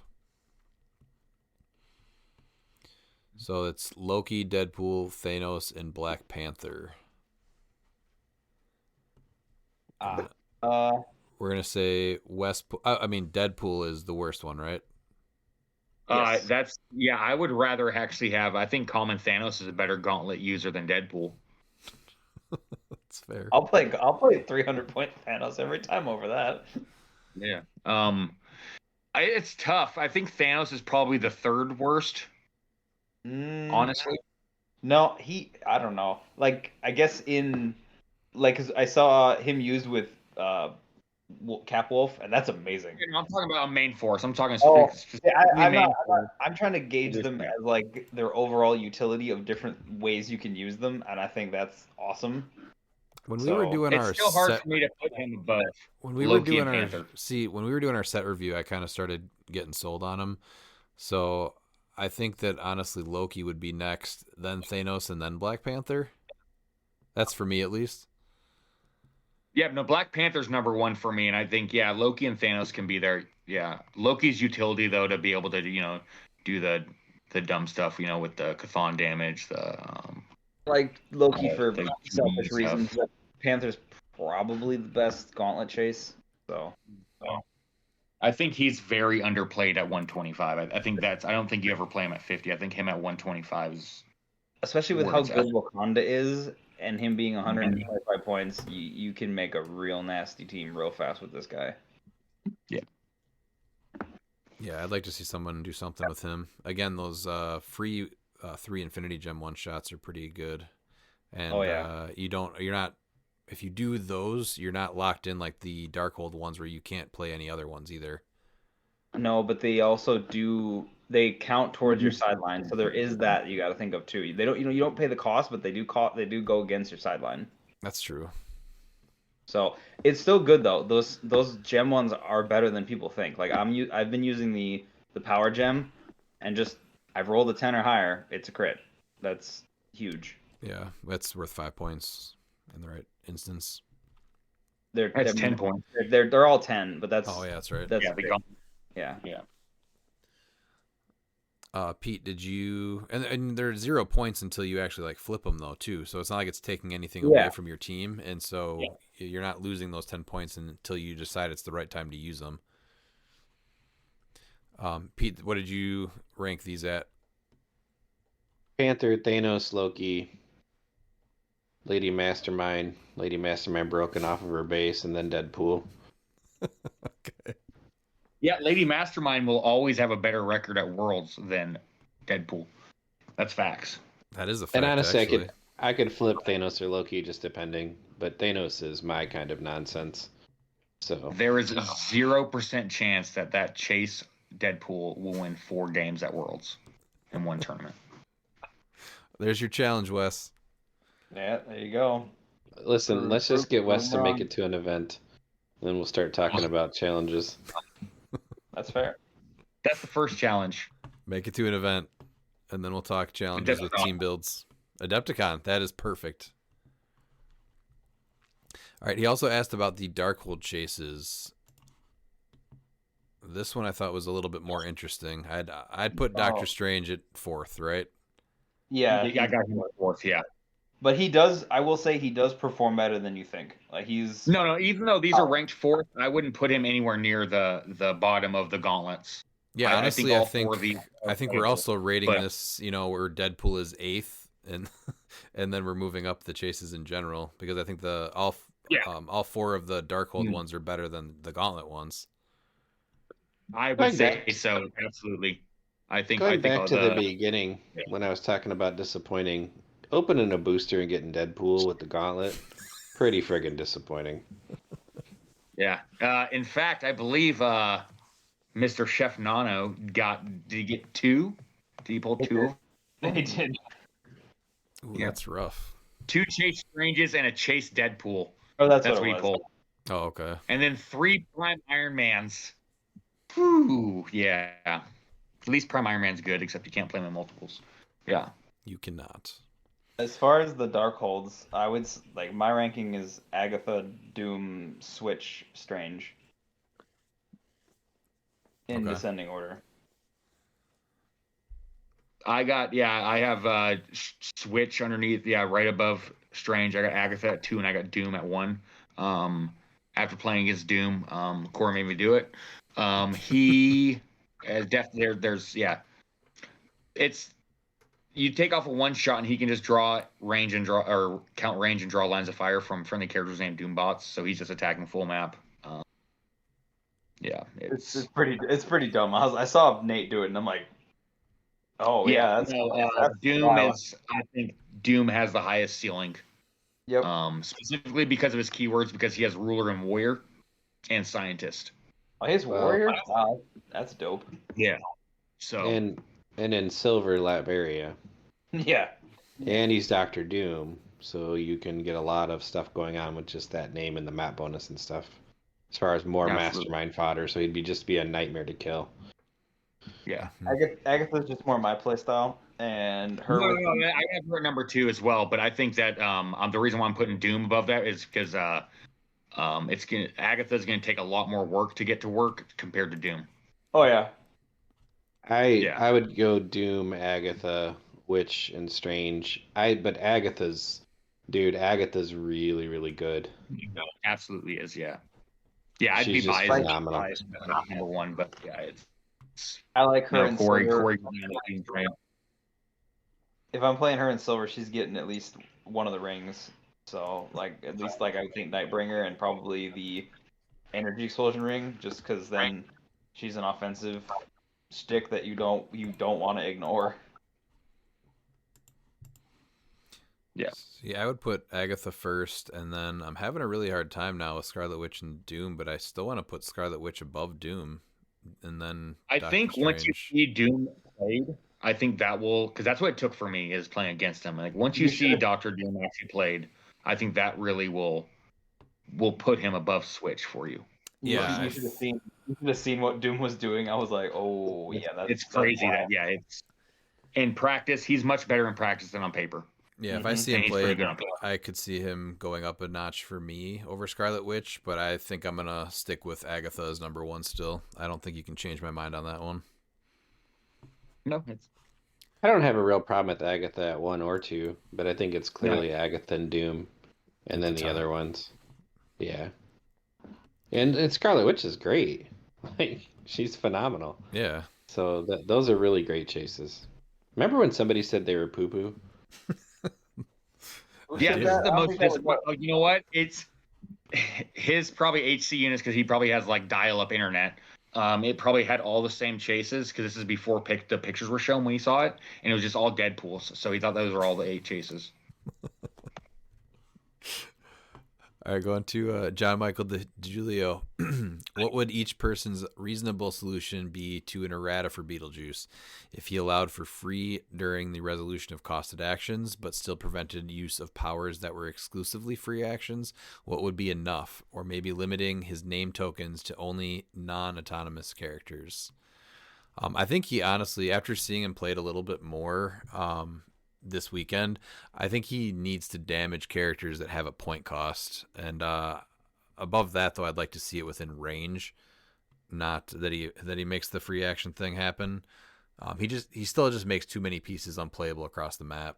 So no, the map wide stuff is like you said with luckily we're getting a new map in Smash and Destroy that's just white, just clear terrain. yeah. Because they're just they make things that like, what's the point of even having a map now? We have figures like Mern, Juice. It's plants. It's becoming ridiculous. Autonomous, you should not be able to call him out for autonomous actions. Period. And yeah, point costs. That's Yeah. I honestly think the Merlin approach would be just fine for this guy. Like that's still very limiting. Being able to be like, all right, I have 4 free actions I can do this turn. That's big. So Yeah, I think that's totally fine. Yeah, if you made him like Merlin, I think would be a lot. Because if you look at even the top players and even during the top games, like it's just so ingrained to do sidestep. Multiple people have sidestep with him on the map and not called, and it's Yeah, I was sitting there for one of them. They're like sidestep. I'm like, yeah, Beetlejuice is out. Right. You So can't. many pieces like that is their move and attack is sidestep. And so him just shutting down any chance that they can move and do anything. We don't need to go down that whole rabbit hole again, but it's something needs to be changed still. To answer the question, fundamentally changing the game where you can't like charge and destroy a wall, or running shot and energy explode, or something like that, Or is running shot, or like running shot pulse wave. I know like that's supposed to be the great equalizer, generally speaking. Yeah, And the fact that you just can't even do that is wild. that's a problem. But I think being able to utilize the autonomous stuff is just wildly busted. And I just think there should be more of a penalty for the person utilizing him. If you really want that effect, if you're going to leave him intact and you're going to say, all right, he's going to work the same way he does, then there needs to be more of a penalty. Like either he damages pointed costed figures, not pogs, or he damages himself, and eventually you're giving up that 100 points. You roll a d6 and your opponent chooses the character that gets damage dealt. That's how you fix it. Right there. Your opponent chooses. That right might be, there. That's a lot. I don't care. I don't give a crap. Right now, they're forcing us to play a $200 piece to counter this piece of garbage. I mean, Atum does that. If you call him out, granted, he's a 300-point piece, but like he has. It don't matter though. This is a free 100-point piece. Oh, I know. So, the whole entire point is like, that's how this works. You roll a d6 and on anything but a 1, Evil Miles shows up at your door and punches you. Yeah, this is they've already made the game broken. Why not let your opponent do this? Because your opponent's able to choose with a tomb. Like, yeah, go ahead. You can have autonomous. You can take autonomous actions to bring them out. Just know that I'm going to choose someone else to deal the damage to. That's what you get. Like, do you want him on the map? Like that. That's what you really put on there, because there's going to be some instances where you're like, I have no choice. Like, I need this, and you just hope that you're going to that your opponent's going to roll a 1 or you roll a 1 and then he chooses. Same thing like with Prime. Same thing with the wish tokens from Prime Voodoo. You get a great thing that benefits you, but there has to be something that discourages you. You need that drawback that's going to discourage you from doing it. That's totally fine.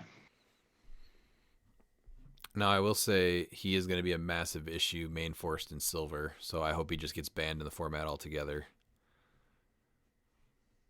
Well, yeah, because this would be the third Michael Keaton character to be banned in silver. So do it. We have Prime Vulture and we have Prime Batman. Throw Juice on there too. That's 3 for 3 for Keaton. All right, Mork Bird. If we were to get another WWE set, which 2 current wrestlers would you like to see receive a cliX, and which 2 from the Attitude Era, and which 2 from the WWF of the 80s? Attitude Era.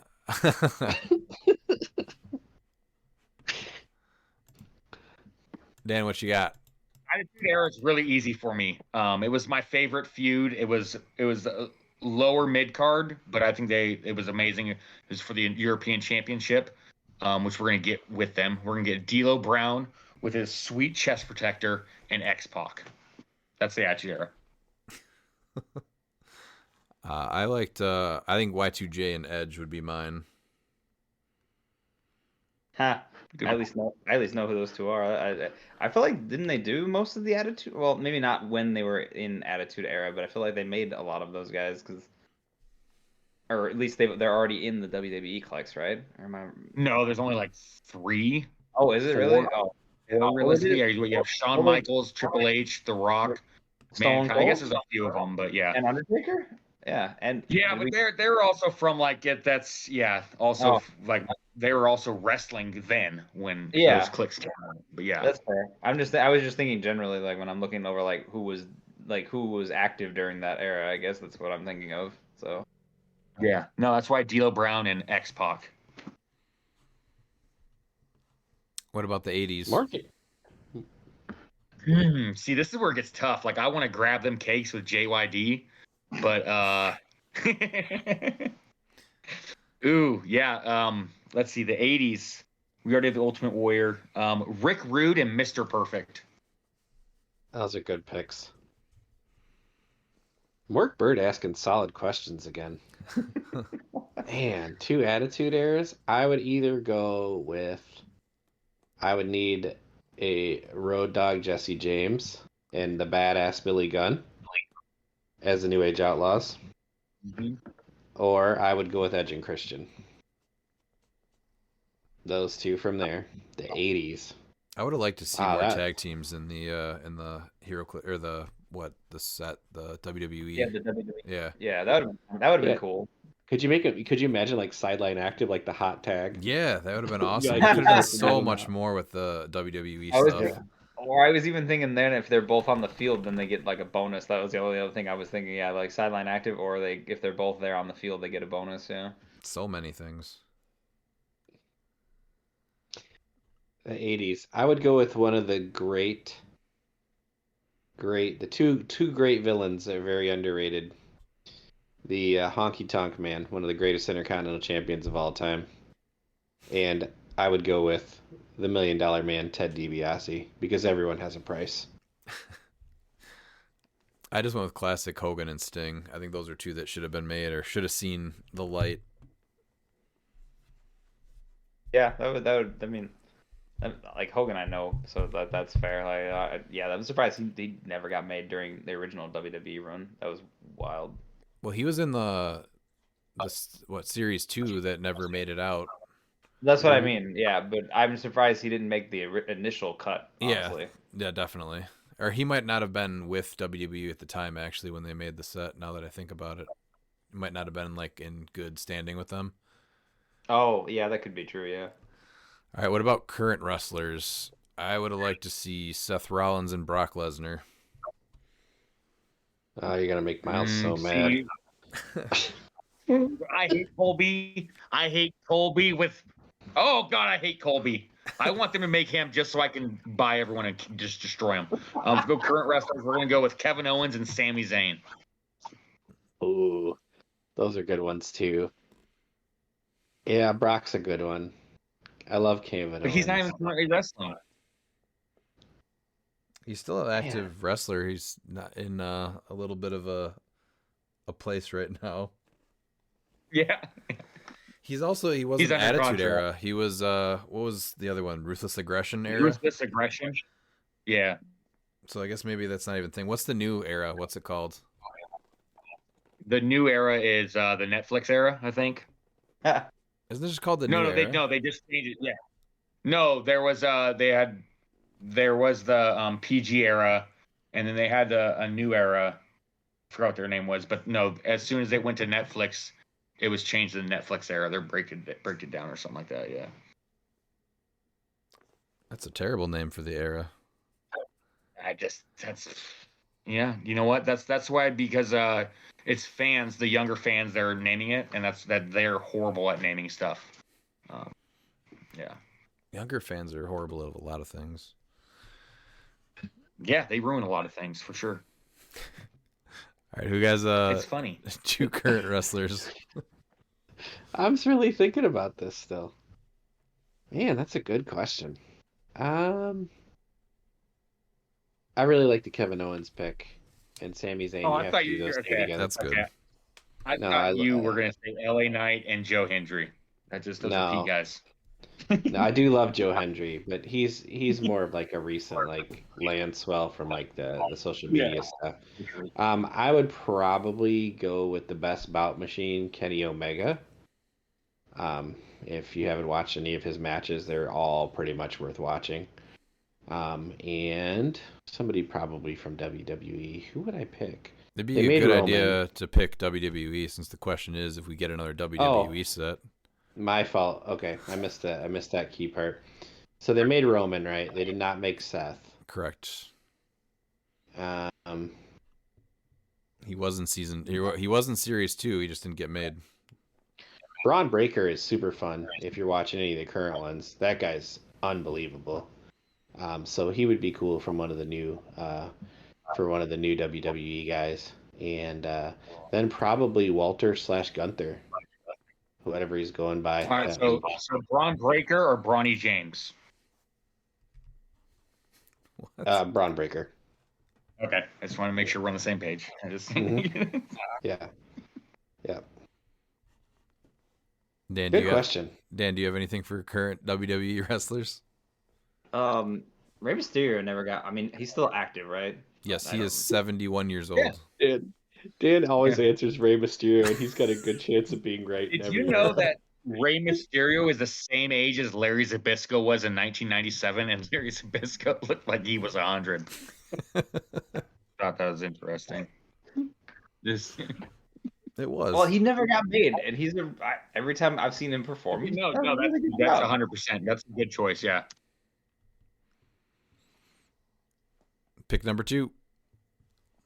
Well, active. I guess the only other thing I thought was just for the like pure stupidity of it is like Vince McMahon during what was that Attitude Era when he was just like completely full of nonsense and like jacked out of his Oh yeah, mind. he was full of nonsense. He's had decades yeah, of being he was full of even better. nonsense.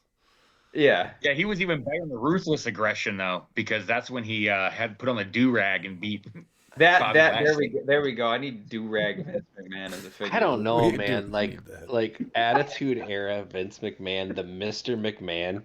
That's Yeah. a great pick, Dan. Yeah. Yeah, there you go. Yeah, that was Yeah. kind of my thought. Was like in the business suit, just Perfect Yeah, sideline like- active piece right yeah. there too. Oh Yeah. yeah. You're fired. No, kiss my ass club. That's what we need. Yeah. What was the one? Trousers all the way down. Which event did he get like decked through a table or something? I just remember something, and he just like pops up with the like literally what happened face. He's like had Pikachu face afterwards. Like it was just Oh yeah, That's there's basically a what- lot. Yeah, yeah. yeah. He did also wrestle his daughter, which was hilarious. There was During the lots of Attitude bad decisions like that were made. Oh, I'm sure there was. Yeah. That's just my thought because of just how Very good. awful it was that it would be good. And that's it. If Yeah. you watch the Mr. McMahon special on Netflix, there's a lot of great interviews, and you hear a lot of the guys that were around during the Attitude Era and the ruthless aggression era be like, "Yeah, I can't believe we were even doing any of this stuff we were doing," and it was going okay. Like, and this was like a quote family kid friendly show. All right, almost done here. Which betrayal of Mr. WrestleMania stings the most for you? The super kick to fellow tag team partner from the Rockers, Marty Jannetty, through the barbershop window, or the Montreal Screwjob? I think the Montreal Screwjob has to be worth. At least Jannetty knew he was getting put through that glass.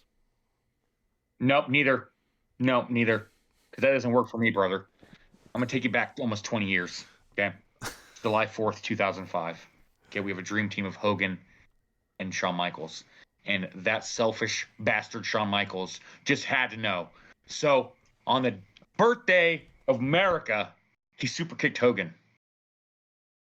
That's the biggest betrayal in the history of HBK. Seems like a Okay. very like him thing to do, though, right? I mean, he kind of just. Kicks But it was people. on America's birthday. Oh, and Mork Bird just sent me this. I put it in our chat about what Beetlejuice says and what Traffic Barrel says. It's a very interesting comparison. So, Did you want to share anything? yep. So so leap climb. Juice says scram. Traffic Barrel says not doing that stuff within 4 squares. Phasing teleport, scram. Not doing that stuff within 4 squares. Charge. If you move, you ain't attacking. With a close. I'm watching you for improved movement. Mind control, plasticity, scram. New friend is okay to pass. It shuts off running shot if your move you can't attack. Sidestep, nope. Poison, nope. And then damage abilities, you can't perplex, you cannot wit. So, yeah, it's interesting. All It's an right, interesting little thing they made, yeah. it is. All right, Pete, you want to do the last one? First of all, Brett screwed Brett. Let's just be clear on that, okay? But when Shawn Michaels put Marty Jannetty through that window, none of us had any idea what was coming out of that. Marty's that had was a rough nice. life. That was probably the second time that like I cried from wrestling as a kid was when he actually kicked him out the window. Yeah. Through there. The first time was when Earthquake killed Hogan, and unfortunately, I was one of the poor schmucks that sent a get well card to Hogan back in 1990. Did you really?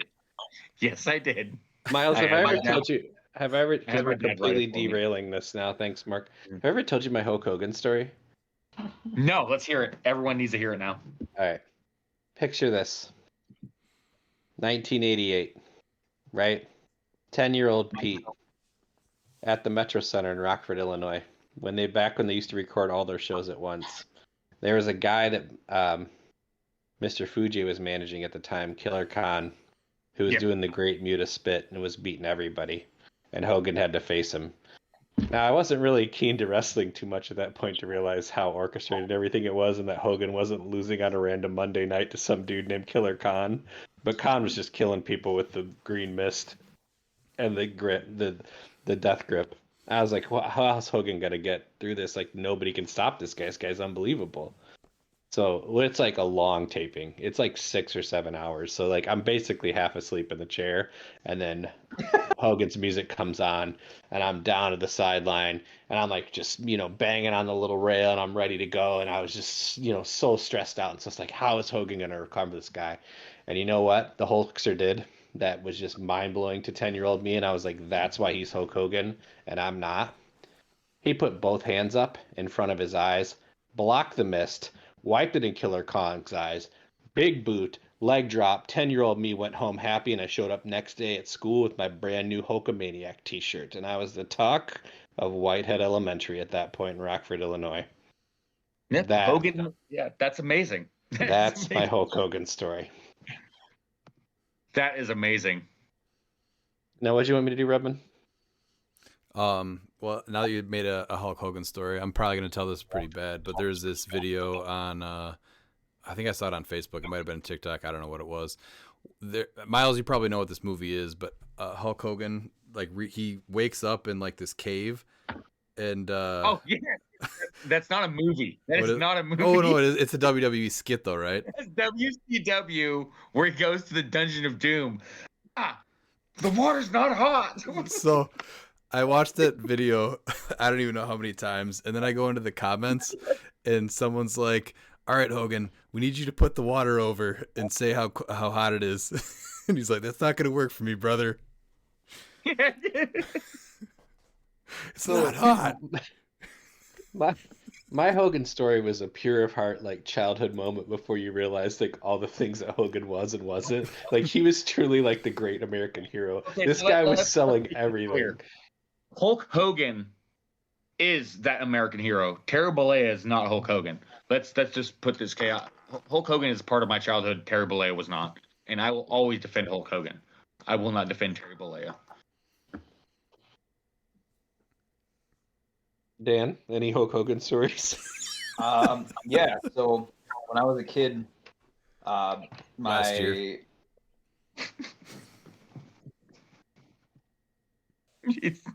I'm just So anyway, my stepdad was a big fan of Hulk Hogan, and we would sometimes take a vacation to Orlando, Florida, where he actually lives, and we actually ran into him. I can't remember where it was. It was some store, and I think he ended up getting something signed by him. So I actually met him in person once. It's very vague. Like I don't remember a lot of it, but I do remember meeting him. Seemed like a really generally nice guy, but I was like 7 or He has probably the best TV show ever made with Thunder in Paradise as the greatest theme song. And if you don't agree with me, I'll fight you. That and Swamp Thing animated series are the two best theme songs ever for TV. Okay. I just like how all disagreements with Miles end in arm wrestling or violence. Also, so to put it in perspective, Redmond, for time framing, Hulk Hogan moved to Orlando in July of '94. What does that have to do with anything?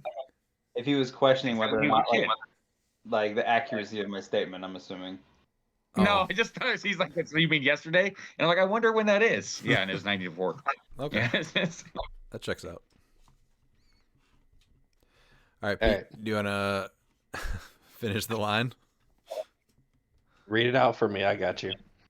For the thousands in attendance and the millions watching at home. Let's get ready to rumble. No, Wow. What? that was No, terrible. that's the Michael Buffer line. It's not Michael Isn't Buffer. It's DX. Oh, I did the Michael Buffer one. Yeah, you did. That was terrible. Oh, I fucked up. You're gonna have to let Miles do it then. Yeah. He just did this. That was I'm terrible. trying not to break. That was, yeah. My bad. I did the Michael Buffer. I thought that's what he was asking for. He We're wasn't, though. t-shirts and clicks. Well, this is awkward now.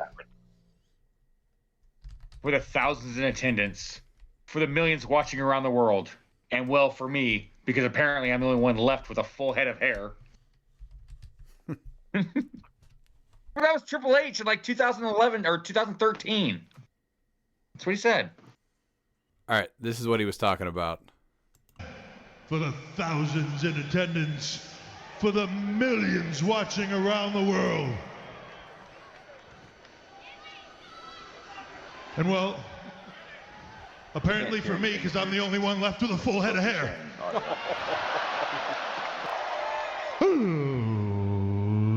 Let's get ready to suck it!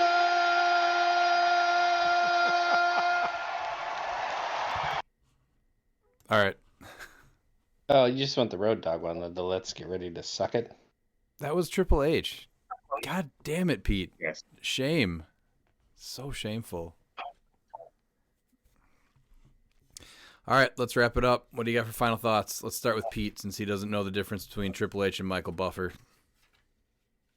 I thought he wanted the Michael Buffer thing. He did not. That's He who's- just asked that's about who's- WWE things nonstop, and then he's going to Yeah. randomly ask about Michael Buffer. He's from Australia. So, yes. What do you got for I final don't know how thoughts, much- Pete? I don't know how much of this you're cutting. I think we got really slap happy this episode, but it was good to be back with you guys. And the Icy Regional was an excellent event. And Dan, thank you as always for being a wonderful and accessible judge. And I'm sure we'll be doing 17 other podcasts because I think we're back to Redmond's Sweatshop podcast this week.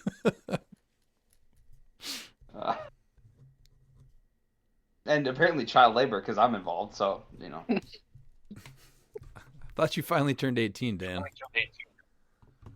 Nope. Apparently I'm still a child. So now you're just against child labor laws too there, Redmond.